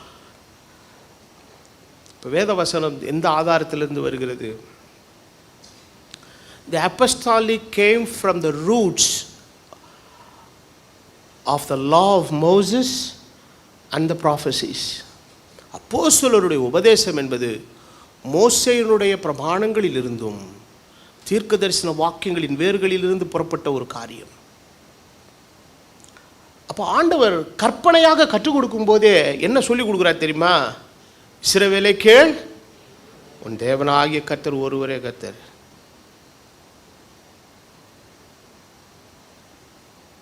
ஏசாயா 44:24 வசனம் என்ன சொல்லுது? உன் மீட்பரும் உன் தாயின் கற்பத்தில் உன்னை உருவாக்கினவருமாக இருக்கிற கர்த்தர் சொல்லுகிறதாவது, நானே எல்லாவற்றை செய்கிற கர்த்தர். நாங்கள் அல்ல, நானே. ஒரு கம்பெனியில் ஒரு மேனேஜர் நானே எல்லாவற்றையும் செய்கிற கர்த்தர்னா சும்மா இருப்பான மற்றவன்? சேல்ஸ் மேனேஜர் சொல்கிறான் நானே எல்லாவற்றையும் செய்கிற கர்த்தருங்கிறான். பர்ச்சேஸ் மேனேஜர் சும்மா விடுவானா? ப்ரொடக்ஷன் மேனேஜர் சும்மா விடுவானா? கொன்றுவான். அது எப்படி நீயே எல்லாத்தையும் செய்வ? உனக்கு என்ன கொடுக்கப்பட்டிருக்கிறதோ அதை மாத்திரம் தான் நீ செய்ய முடியும். நானே எல்லாவற்றையும் செய்கிற கர்த்தர். தேவன் சொல்றாரு, ஆதியிலே தேவன்கள் அல்ல, ஆதியிலே தேவன் வானத்தை பூமி சிருஷ்டித்தார். நானே எல்லாவற்றையும் செய்கிற கர்த்தர். நான் ஒருவராய் வானங்களை விரித்து. திருத்துவ கோட்பாட்டில் நம்பிக்கையுடைய அன்பர்கள் சிலர் பேசக்கூடிய கருத்தில் அப்படிதான். மனுஷனை உண்டாக்கும் போது நம்மை போல உண்டாக்குவோமாகன்னு சொல்லிட்டாங்களாம். அந்த உண்டாக்குவோமாகன்னு சொன்ன அந்த புளூராலிட்டியினுடைய அர்த்தம் வந்து வேற. தமிழுடைய ராஜரீக மகிமையினுடைய நிலையில் அவங்க பேசும்போது லெட்டஸ்ன்னு தான் சொல்லுவாங்க. இன்னைக்கு கிங் சார்லஸ் அவர் சொன்னாருன்னா ஆயிசேன்னு சொல்ல மாட்டாது, லெட்டஸ்ன்னு தான் சொல்லுவார். ஏன்னா அந்த ராஜரீக நிலையிலிருந்து ஒரு விஷயத்தை அதிகாரமாக பிறப்பிக்கும் போது that is the way of saying, அது அப்படி தான் சொல்லி ஆகணும். இதை அஸ்ன்னு போட்டதுனால இந்த யூஎஸ் என்கிற எழுத்து வார்த்தையானது பன்மை சொல் என்கிறதுனாலே பிதாவும் குமாரனும் பரிசுத்தாவியும் அவர்கள் கமிட்டி போட்டு பேசினார்கள். எப்படி பேசினார்கள்? தலை வரைக்கும் யார் மாதிரி உருவாகிறது, கழுத்துலேருந்து இடுப்பு வரைக்கும் யார் மாதிரி உண்டாகிறது, இடுப்புலேருந்து எப்படி பேசுவாங்க? அவர் சொல்கிறாரு, நான் ஒருவராய் எதை விரித்தேன்? வானங்களை விரித்து நானே. நானே என்கிற அந்த நானே என்கிற அந்த தமிழ் சொல்லு வந்து ரொம்ப சூப்பர் வேர்டு. அது அந்த ஏகாரம் என்கிறது தமிழில் வந்து இட்ஸ் எ வெரி யூனிக். அதுக்கு வந்து இங்கிலீஷில் வந்து ஐஏன்லாம் சொல்ல முடியாது, அப்படிலாம் வேர்டே கிடையாது. According to the grammar of English ஐஏன்லாம் கிடையாது, நானே தான். நானே வந்து அது தமிழுக்குன்னு இருக்கிற ஒரு தனித்துவமான சிறப்பு. அது ஏகாரம். அடுத்த வசனம் பாருங்க. இந்த தேவனுடைய வியாபகத்தின் நிலைப்பாட்டை பற்றி பைபிள் பேசும் போதெல்லாம் இந்த ஏகாரத்தை சேர்த்தே பேசுது. சங்கீதம் 83:17 படிக்கும் போது வசனம் சொல்லுகிறது, யெகோவா என்னும் நாமத்தை உடைய தேவரீர் ஒருவர் இல்ல, ஒருவரே. எல்லாரும் சொல்லுங்க. ஐயா இப்படியா சொல்றது? சரி, நீங்கள் வெளியில் போயெல்லாம் சொல்ல வேண்டாங்க, உங்களுக்கு அவ்வளோ தைரியம் கிடையாது. இங்கே சொல்லுங்க, செவத்துக்குள்ள. நாங்கள்லாம் இயேசுநாமத்து ஆளுங்க தான். உங்களுக்கு ஒன்றும் மானம் மரியாதை போய் உங்களை தினமஞ்சலாம் போட்டுற மாட்டாங்க. சொல்லுங்க, ஒருவரே. அப்பா கொஞ்சமாக சொரணம் இருக்குது. யெகோவா என்னும் நாமத்தை உடைய தேவரீர் ஒருவரே. சங்கீதம் 86:10 என்ன சொல்லுகிறது? தேவரீர் மகத்துவம் உள்ளவரும் அதிசயங்களை செய்கிறவருமாய் இருக்கிறீர், நீர் ஒருவரே தேவன். சங்கீதம் 136:4 என்ன சொல்லுகிறது? ஒருவராய் பெரிய அதிசயங்களை செய்கிறவரை துதியுங்கள், அவர்களுடைய கிருபை இல்ல, அவர் கிருபை என்னும் உள்ளது. அப்போது ஒருவராய் வானங்களை விரிக்கிறவர், அவர் ஒருவராய் பூமி அனைத்தின் மேல் உன்னதமானவர், அவர் ஒருவரே தேவன், ஒருவராய் என்ன செய்கிறவர்? பெரிய அதிசயங்களை செய்கிறவர். இவ்வளோ காரியத்தை பழைய ஏற்பாட்டில் செஞ்சவர் இப்போ பூமியில் மனுஷனா ஏசப்பாவா வந்திருக்கிறாரு. வந்திருக்கிறாரா வரலையா? வந்திருக்கிறார். அவர் யாரு? யோவான் 17:3 சொல்லுகிறது, ஒன்றான மெய்தேவனாகிய உம்மையும் நீர் அனுப்பினவராக இருக்கிற இயேசு கிறிஸ்துவை அறிவதே. இது கொஞ்சம் குழப்பமாக இருக்கிற மாதிரி இல்லை? அனுப்பப்பட்டவர் என்கிற நிலைமையிலே அது இன்னொரு தனியான ஒரு ஆளை அனுப்பினார் என்பது அல்ல. அவர் எடுத்துக்கொண்ட அந்த குமாரத்துவத்தினுடைய வெளிப்பாடை பற்றி தான் இப்படி என்ன செய்யப்பட்டிருக்கிறது, சொல்லப்பட்டிருக்கிறது. அதாவது என்ன சொல்ல வருகிறார் யோவான் என்றால், தேவன் ஒருவர் உண்டு, அவர் யெகோவா என்கிற நிலையிலே நீ அறிந்து மாத்திரம் பிரயோஜனம் இல்லை. அந்த யெகோவாவாம் என்கிற தெய்வம் உன்னுடைய மீட்புக்காக, என்னுடைய மீட்புக்காக யாராக வெளிப்பட்டார்? தேவகுமாரனாக வெளிப்பட்டார் என்கிறதை நம்பினால் மாத்திரமே என்ன உண்டுங்க? நித்திய ஜீவன். இயேசு கிறிஸ்துவ நம்பலன்னா என்னவே கிடையாதுங்க, நித்திய ஜீவனே இல்லை. நாம் ஆதார வசனமாக படித்த வசனத்தில் உள்ள ஒரு விஷயம் 1 தீமோத்தேயு 1:17, நித்தியமும் அழிவில்லாமையும் அதரீஸ்வரமுள்ள ராஜனுமாய் தாம் ஒருவரே ஞானமுள்ள தேவனுமாய் இருக்கிறவருக்கு, தாம் ஒருவரே ஞானமுள்ள தேவனாய் இருக்கிறவருக்கு, தேவனுமாய் இருக்கிறவருக்கு. யூதா 1:25 எழுதப்பட்டிருக்கிறது. யூதா 1:25, தாம் ஒருவரே ஞானமுள்ளவராகிய நம்முடைய இரட்சகராகிய தேவனுக்கு கனமும் மகத்துவமும் வல்லமையும் அதிகாரமும் இப்பொழுதும் எப்பொழுதும் உண்டாவதாக. ஆமேன். 1 தீமோத்தேயு 2:5, 1 தீமோத்தேயு 2:5, தேவன் ஒருவரே, தேவனுக்கும் மனுஷருக்கும் மத்தியஸ்தரும் ஒருவரே. 1 தீமோத்தேயு 6வது அதிகாரம் 15வது வசனம், 15-16 2 வசனங்கள் எழுதப்பட்டிருக்கு. அதில் என்ன சொல்லுதுன்னா, அந்த பிரசன்னமாகுதலை தேவன் தம்முடைய காலங்களில் என்ன செய்வார்? வெளிப்படுத்துவார். அவரே நித்தியானந்தமுள்ள ஏக சக்கராதிபதியும் ராஜாதி ராஜாவும் கர்த்தாதி கர்த்தாவும் ஒருவராய் என்ன உள்ளவரும் சாவாமையுள்ளவரும் சேரக்கூடாத ஒளியில் வாசம் பண்ணுகிறவரும் மனுஷரில் ஒருவரும் கண்டிராதவரும் காணக்கூடாதவருமாய் இருக்கிறவர், அவருக்கே கனமும் நித்திய வல்லமை என்ன செய்வதாக? உண்டாயிருப்பதாக. ஸோ இத்தனை வசனங்களை நான் உங்களுக்கு பழைய ஏற்பாட்டிலிருந்து மேற்கோள் காட்டின எல்லா விஷயத்திலும் தேவன் பன்மையில் பேசப்படவில்லை. அவர் எதில் தான் பேசப்படுகிறார்? ஒருவர் ஒருவர் ஒருவர் என்று பேசப்படுகிறார். ஆனால் அந்த ஒருவராய் இருக்கிறவர் வெவ்வேறு காரியங்களை அவர் செய்யும் போது அவர் எடுத்துக்கொள்ளுகிற அவருடைய வெளிப்பாடுகள் வித்தியாசமானதாக இருக்கிறது. அப்போ அவர் எடுத்துக்கொண்ட ஒவ்வொரு வெளிப்பாட்டுக்கும் நீங்கள் அவரை ஒரு தனித்தனி நபர்கள் ஆக்குனீங்கன்னா அப்போ எப்படி ஆகுன்னு நினைக்கிறீங்க? இப்போ என்ன எடுத்துக்கிட்டிங்கன்னா எனக்கு எத்தனையோ டைமென்ஷன்ஸ் இருக்குது. குமாரனாகிய ஜானி அது ஒரு ஜானி, புருஷனாகிய ஜானி அது ஒரு தனி ஜானி, பிள்ளைகளுக்கு அப்பாவாகிய Johnny father Johnny, father Johnny, son Johnny, husband Johnny, pastor ஜானின்னு எடுத்தீங்கன்னா இப்போ எத்தனை ஜானி இங்கே நிற்கிறாங்க? நான் ஒரே ஜானி தான் நிற்கிறேன். அப்போ நீங்கள் என்னை அறிமுகப்படுத்தும் போது என்னுடைய ப்ராப்பர் நேமை ப்ரொனவுன்ஸ் பண்ணிங்கனாலே எனக்குள் இருக்க பதவிகள் எல்லாம் அதுக்குள்ளே என்ன செய்யுதுங்க? இருக்கிறது. டாக்டர் கலைஞர் மு கருணாநிதி அவர்களே அப்படின்னு ஒருத்தர் அனௌன்ஸ் பண்ணானாலே அவர் முதலமைச்சராக இருக்கிறார், இந்தந்த பொறுப்பில் இருக்கிறார் என்கிறது எல்லாமே எதுக்குள்ளே இருக்குதுங்க? அந்த ப்ராப்பர் நேம் ஆகி அந்த பவருக்குள்ளே அது என்ன செய்யுதுங்க? உள்ளே உட்காந்துருக்குது. நீங்கள் மேடையில் நின்றுக்கிட்டு பாஸ்டர் ஆகிய ஜானியா, பாஸ்டர் ஆகிய குமாரன் ஆகிய ஹஸ்பண்ட் ஆகிய பாஸ்டர் ஆகிய தீர்க்கதரிசி ஆகிய பைபிள் டீச்சர் ஆகிய ஆகிய ஆகியன்னு சொல்லிட்டு பண்ணிங்க வைங்க, கடைசியில் எதுவும் மறந்துடும் தெரியுமா? என் பேர் மறந்துடும்.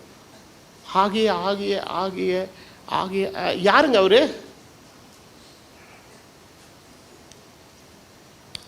இத்தனை ஆகியவாக இருக்கிறவருக்கு ஒரு ப்ராப்பர் நேம் உண்டு. ஒருவராக இருக்கிறவர். உபாகமம் 4:35, உபாகமம் 4:35, கர்த்தரே தேவன், அவரை அல்லாமல் வேறு ஒருவரும் இல்லை என்று நீ அறியும்படி உனக்கு என்ன செய்யப்பட்டது காட்டு. இதுவரைக்கும் ஒருவர்னு சொல்லிட்டு வந்த வேதம் இப்போ அடுத்தது என்ன சொல்லுது? அவரை தவிர இன்னொரு ஆள் இல்லைங்கிறத ஒரு டபுள் கன்ஃபர்மேஷன் பண்ணுது. இருந்தாலும் இருப்பாரோ அப்படின்னு நினைக்கலாம் இல்லையா? அந்த இருந்தாலும் இருப்பாரோங்கிற அந்த சந்தேகம் வந்துடக்கூடாதுன்றதுக்காக தான் பைபிள் வேதத்தில் அவருடைய வியாபகத்தை ஒருவராக இருக்கிறவர், ஏகனாக இருக்கிறவர் என்பதை மாத்திரம் சொன்னதோடு இல்லாமல் அவரை தவிர இன்னொரு ஆள் இல்லை என்கிறதையும் அது என்ன செய்யுதுங்க, மேற்கோள் காட்டுது. அப்படின்னா அதனுடைய அர்த்தம் என்னன்னா, அது ஒரு டபுள் ப்ரூஃப் மாதிரி. வேதத்தில் 2 சாமுவேல் 7வது அத்தியாயத்தின் 22வது வசனம், 2 சாமுவேல் 7வது அத்தியாயத்தின் 22வது வசனம் வசனம் என்ன சொல்லுகிறது? ஆகையால் தேவனாகிய கர்த்தரே நீர் பெரியவர் என்று விளங்குகிறது. நாங்கள் எங்கள் காதுகளாலே கேட்ட காரியங்களின்படியையும் தேவரீருக்கு நிகரானவர் இல்லை, உம்மை தவிர வேறே தேவனும். அப்போ எப்படி நீங்கள் 3 தேவன் சொல்லுவீங்க பரலோகத்தில்? பிதாவாகிய தேவன், குமாரனாகிய தேவன், பரிசுத்தாவியாகிய தேவன், 3 தனித்தனி தேவனா சொல்றீங்களே. அப்போ வேதவசனம் என்ன சொல்லுது? தேவன் ஒருவர்னு சொல்லி இருக்குது, அவரை தவிர வேற ஒரு தேவன் இல்லை என்று சொல்லி இருக்கிறது. அப்போ ஒரு ஏகாதிபத்தியத்தில் இருக்கிற ஒரு தேவனை 3 தனிநபர்களாக கூறு போடுறதே தேவனுடைய நிலையில் இருந்து அவரை மட்டுப்படுத்துகிற ஒரு செயலாக அது பார்க்கப்படுகிறது.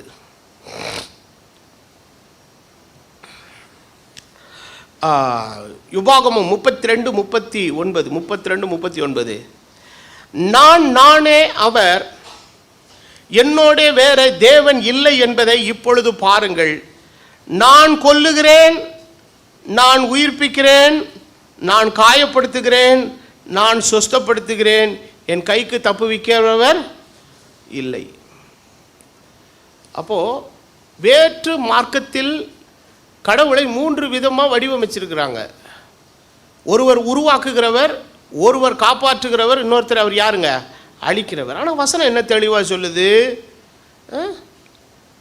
உருவாக்குறது நான் தான், காயப்படுத்துறதும் நான் தான், உயிர்ப்பிக்கிற ஆளும் யாரு தான், நான் தான், வேற யாருமே கிடையாது என்று வேதம் தெளிவாக சொல்லுகிறது.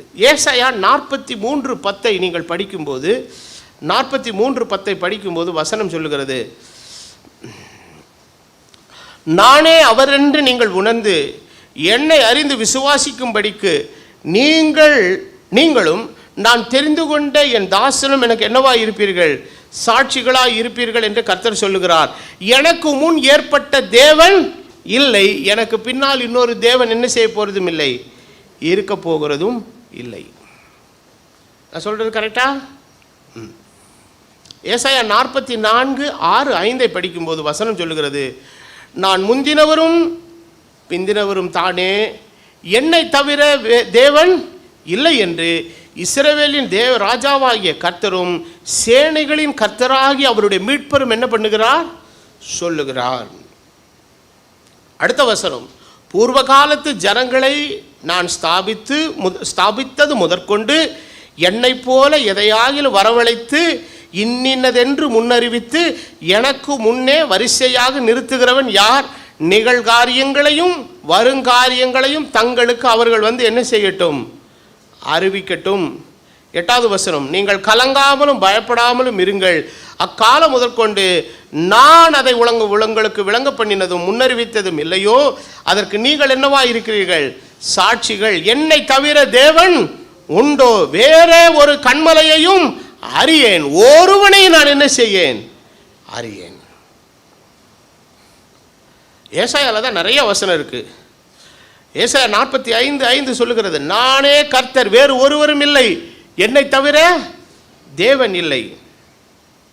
45:6 சொல்லுகிறது, என்னை தவிர ஒருவரும் இல்லை என்று சூரியன் உதிக்கிற திசையிலும் அது அஸ்தமிக்கிற திசையிலும் அறியப்படும்படிக்கு நீ என்னை அறியாதிருந்தும் நான் உனக்கு இடைக்கட்டு கட்டினேன், நானே கர்த்தர், வேறு ஒருவரும் இல்லை. அப்படி இருக்கும்போது ஒன்றுக்கு மேற்பட்ட தேவனை உண்டாக்குவது மிகவும் பாவம். தேவனுக்கு உள்ளேயோ வெளியேயோ வேறு எந்த விதமான நபர்களும் கிடையாது. ஒன்றான தெய்வத்தை பல நபர்களாக பிரிப்பது மிகவும் தவறான ஒரு காரியம். சரி, இவ்வளவு வசனங்களை எதில் படித்தோம்? பழைய ஏற்பாட்டில் படித்தோம். சங்கீதத்திலும், சாமுவேலிலும், உபாகமத்திலும், ஏசாயாவிலும் இவ்வளவு வசனங்களை படித்தோம். இப்போ புதிய ஏற்பாட்டுக்குள்ளே வரும்போது என்ன சொல்கிறாரு?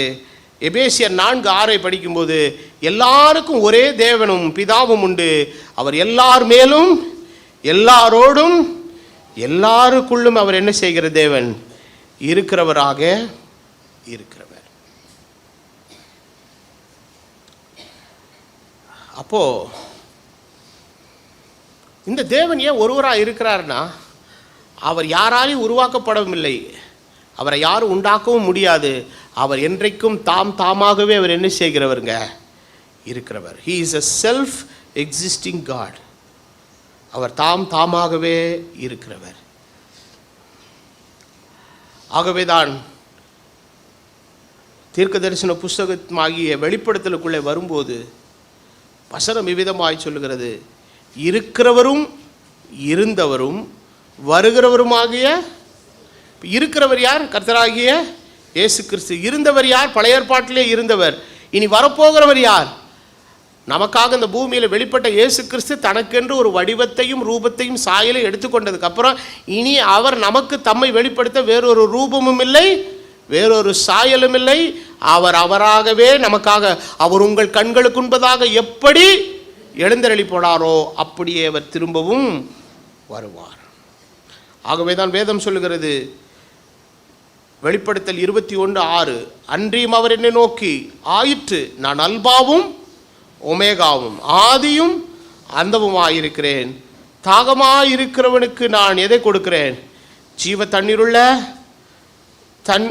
தண்ணீரில் இலவசமாய் கொடுப்பேன். நான் அல்பாவும் ஒமேகாவும் ஆதியும் அந்தமும் முந்தினவரும் பிந்தினவருமாயிருக்கிறேன். ஆண்டவர் சொல்றாரு ஏசாயா 43:12, நானே தேவன் என்பதற்கு நீங்கள் என்னவா இருக்கிறீர்கள்? சாட்சிகளாக இருக்கிறீர்கள். சங்கீதத்தில் மோசே செய்கிற ஜெபம் ரொம்ப அற்புதமான ஒரு ஜெபம். 90வது சங்கீதத்தினுடைய முதல் வசனம், பர்வதங்கள் தோன்றும் முன்னும் நீர் பூமியையும் உலகத்தையும் உருவாக்கும் முன்னும் ஆதியிலே தேவன் வானத்தையும் பூமியும் சிற்றித்தார், அதற்கு முன்னாக நீரே, நீங்கள் அல்ல, நீரே. இதில் இங்கே ஆகாரம் வருது பாரு, அனாதியா என்றென்றைக்கு எப்படி இருக்கிறீர்? தேவனாக இருக்கிறீர். அப்போது இப்படிப்பட்ட ஒரு நிலையில் தேவன் ஒருவர் உண்டு என்பதை உபதேசம் நமக்கு போதித்தது மாத்திரமல்ல, அந்த தேவன் ஒருவராகவே இருக்கிறார். அப்போ இன்றைக்கு அந்த தெய்வத்தை குறித்த ஒரு விஷயத்திலே இன்றைக்கு உலகத்தினுடைய மதங்கள் வெவ்வேறு விதமாக என்ன செய்து வச்சிருக்குது? திரிச்சு வச்சிருக்குது. ஒன்று, கடவுளை அக்ரிணையாக பேசுகிற மத நம்பிக்கைகள் உண்டு. அக்ரிணையன்னா என்னதுங்க? அது செகண்ட் கிளாஸ் அல்ல தேர்ட் கிளாஸ் டைப்பில் அது பேசுகிறது, ஒரு பொருளாக அது இருக்குது, போகுது, வருதுன்னு பேசுறது. ஆனால் தேவன் என்றைக்குமே ஒரு ஆழ்த்தத்துவம் உடைய நபராக தான் அவர் என்ன செய்கிறார்? இருக்கிறார். சரி, அது ஒரு பக்கம் வந்தாலும் கூட அந்த தெய்வம் இன்றைக்கு பல நிலைகளிலே பல தெய்வங்களாக இருக்கிறார்கள் என்று சொல்லி மல்டிபிள் காட்ஸை இன்னைக்கு என்ன செஞ்சு வச்சிருக்கிறாங்க? ஆமாம், உண்டாக்கி வச்சிருக்கிறாங்க. மல்டிபிள் காட்ஸ்ன்னு சொல்லிட்டு மெயினான இதெல்லாம் வச்சான்னு சொல்ல, சில பேர் என்ன பண்ணுறாங்கன்னா குலதெய்வம்னு ஒன்று வச்சுருக்கிறாங்க. பார்த்துருக்கீங்களா? அந்த குலதெய்வம்ன்றது என்ன வந்துச்சுன்னா, அவங்க குடும்பத்தில் யாராவது செத்து போன ஒரு மூதாதையர் ஒருத்தரை கொண்டு போய் புதைச்சி அடக்கம் பண்ணி அவர் நினைவாக என்ன வைப்பாங்க? ஊரில் வாசலில் ஏதாவது அதுக்கு ஒரு கோயிலுகளை கட்டி வச்சுருப்பாங்க. அப்போ அவங்க வழிபாடு செய்கிறதுன்றது யாருக்குன்னா, எத்தனையோ வருஷங்களுக்கு முன்னால் மரித்து போன அவங்க மூதாதையர்களுக்கு செய்கிறது என்னதுங்க? வழிபாடு. அதுக்கு பேர் தான் என்னது? எங்கள் குலதெய்வ வழிபாடு. நீ கூட பார்த்துருக்கீங்களா? மெட்ராஸில் இருப்பாங்க, வேறு ஏதாவது ஊரில் இருப்பாங்க, எங்கேயாவது ஊருக்கு கிளம்பி போவாங்க. எங்கெங்கே போகிறீங்க அப்படின்னா, நாங்கள் குலதெய்வ வழிபாடு செய்ய போகிறோம். அந்த கிராமத்தில் எங்கள் மூதாதையர்களுக்கு என்ன கட்டி வச்சுருக்குது? ஒரு கோயில் கட்டி வச்சுருக்குது. அந்த குலதெய்வத்தினுடைய பெயரை வச்சே சில பேர் கடைகளுக்கெல்லாம் மேலே பார்த்தீங்கன்னா அந்த குலதெய்வத்தினுடைய பெயர் என்ன செய்வாங்க? போட்டிருப்பாங்க. அது யாருன்னு பார்த்தீங்கன்னா, ஒன்று அவங்க முப்பாட்டனாக இருக்கும், இல்லை முப்பாட்டனாக இருக்கும், யாராவது ஒருத்தராக இருக்கும். அந்த ஒவ்வொரு வருஷமும் அவர் அந்த குலதெய்வ வழிபாடு வரும்போது சில அந்த இறந்து போனவருக்கு எது பிடிக்குமோ அதெல்லாம் கொண்டு போய் படையெல்லாம் வச்சு என்ன பண்ணுவாங்க? சாமி கும்பிடுவாங்க. இன்றைக்கும் நம்ம உலகத்தில் ஊரில் பார்த்தீங்கன்னா எல்லாம் உயிரோடு இருக்கிறவங்களுக்கு செருப்பு போட்டு வந்து பக்கத்தில் நின்று கை கொடுத்து பேசுவாங்க. செத்து போய் ஃப்ரீசர் பாக்ஸில் வச்சுட்டாங்கன்னா செருப்பை கழட்டி போட்டு போவாங்க. போயிட்டு மாலை என்ன பண்ணுவாங்க, போடுவாங்க. ஏன்னா அவர் வந்து இப்போ என்ன நிலையை மாறிட்டார், அவர் தெய்வம் என்கிற நிலைக்கு மாறிட்டார். உடனே அவரை வந்து ஒரு ஃபோட்டோ வச்சு வீட்டில் வச்சு லைட்டெல்லாம் போடுவாங்க. மாதத்தில் ஒவ்வொரு தரம் அவரை வந்து இப்போ அவரை வந்து என்னவா ட்ரீட் பண்ண ஆரம்பிச்சிட்டாங்க, வீட்டில் ஒரு கடவுளாக ட்ரீட் பண்ண ஆரம்பிச்சிட்டாங்க. இப்படி ஒவ்வொரு குடும்பத்தில் இருக்கக்கூடிய செத்துப்போன ஆட்களினுடைய ஃபோட்டோக்களை எல்லாம் எடுத்து இப்படி கடவுளாக சேர்த்திங்கன்னா எத்தனை கோடி பேருன்னு நினைக்கிறீங்க?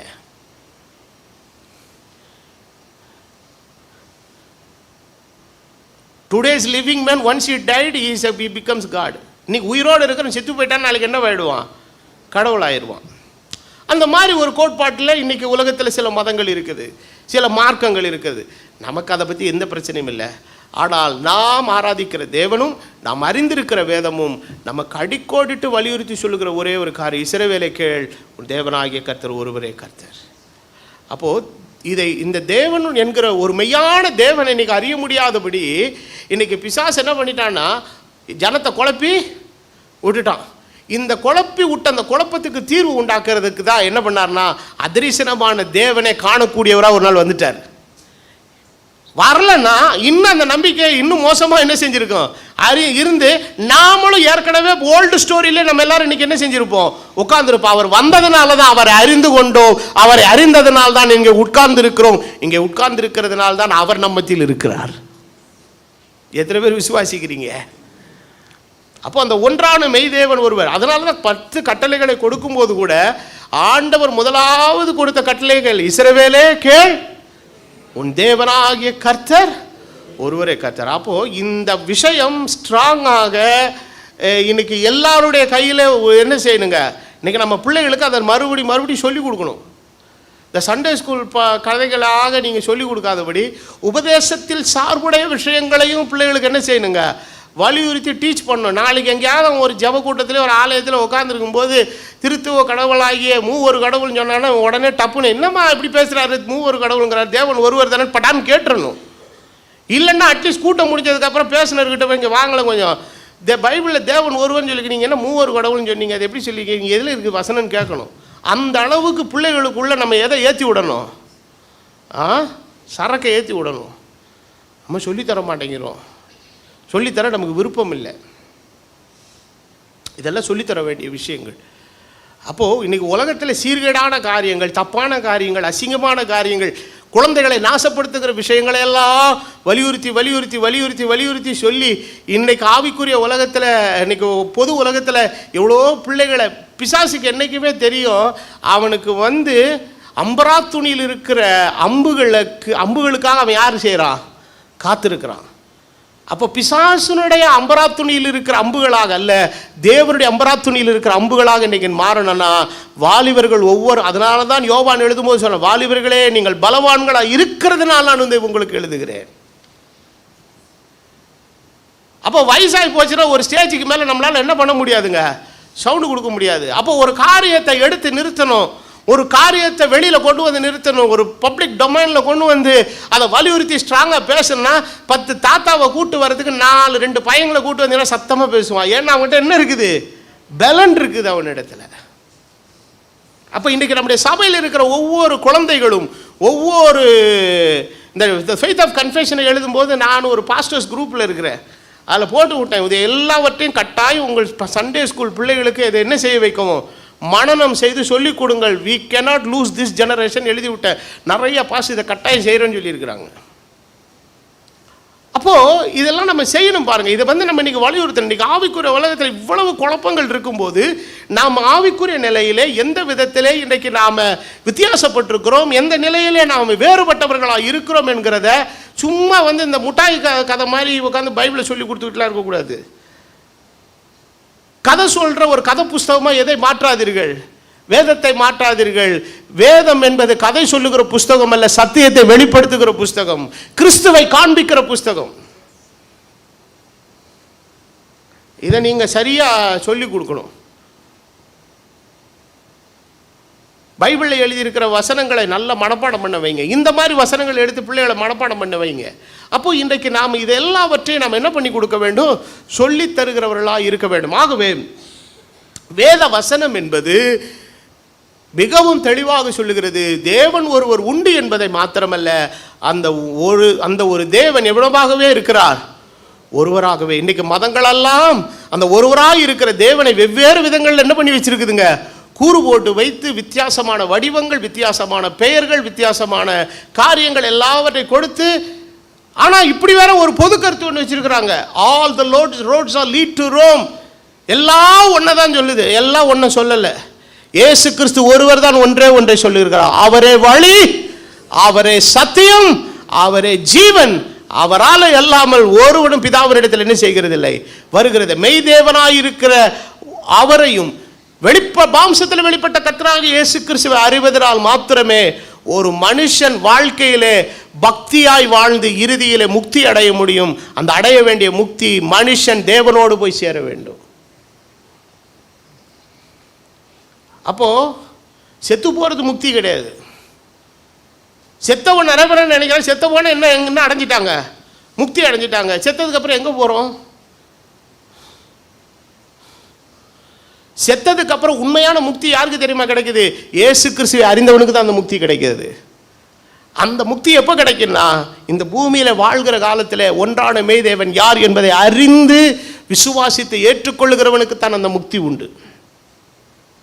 அவன்தான் தேவனுடைய ராஜ்யத்துக்கு தகுதி உள்ளவளாய் மாற்றப்படுகிறான். ஆகவே இந்த நாளின் 5வது பாடத்திலே நம்முடைய தேவன் என்பவர் ஒருவர் இருப்பது மாத்திரமல்ல, அந்த தேவன் எத்தனை பேராக இருக்கிறார்? நல்லா சொல்லுங்க, இன்னும் நல்ல சத்தமா சொல்லுங்க. தேவன் உங்களை ஆசீர்வதிப்பாராக. எழும்புவோம். நல்ல பிதாவே, இந்த கால வேளைக்காய் ஸ்தோத்திரம். கற்றுக் கொடுத்த நல்ல சத்தியங்களுக்காக நன்றி. தொடர்ந்து இதை எங்கள் வாழ்க்கையில் நாங்கள் பின்பற்றி வாழ நீர் கிருபை செய்யும். வந்திருக்கிற எல்லா சகோதர சகோதரிகளை நீர் ஆசீர்வதித்து எல்லாருக்கும் சுகம்பலன் ஜீவனை நீர் நல்கி நீர் காத்தருளும். தொடர்ந்து தேவ ஆவியானவருடைய பிரசன்னம் எங்கள் மத்தியில் இருக்கும்படி ஜெபிக்கிறேன். வருகிற நாட்களிலே நடக்க இருக்கிற கூட்டங்கள், காரியங்கள் எல்லாவற்றையும் நீர் பொறுப்பெடுத்துக் கொள்ளும். தேவனுடைய கிருபை ஆசீர்வாதம் எங்களோடு இருந்து வழி நடத்தட்டும். காத்தருளும், பலப்படுத்தும். கர்த்தராகிய இயேசு கிறிஸ்துவின் நாமத்தில் வேண்டுதல் செய்கிறேன்.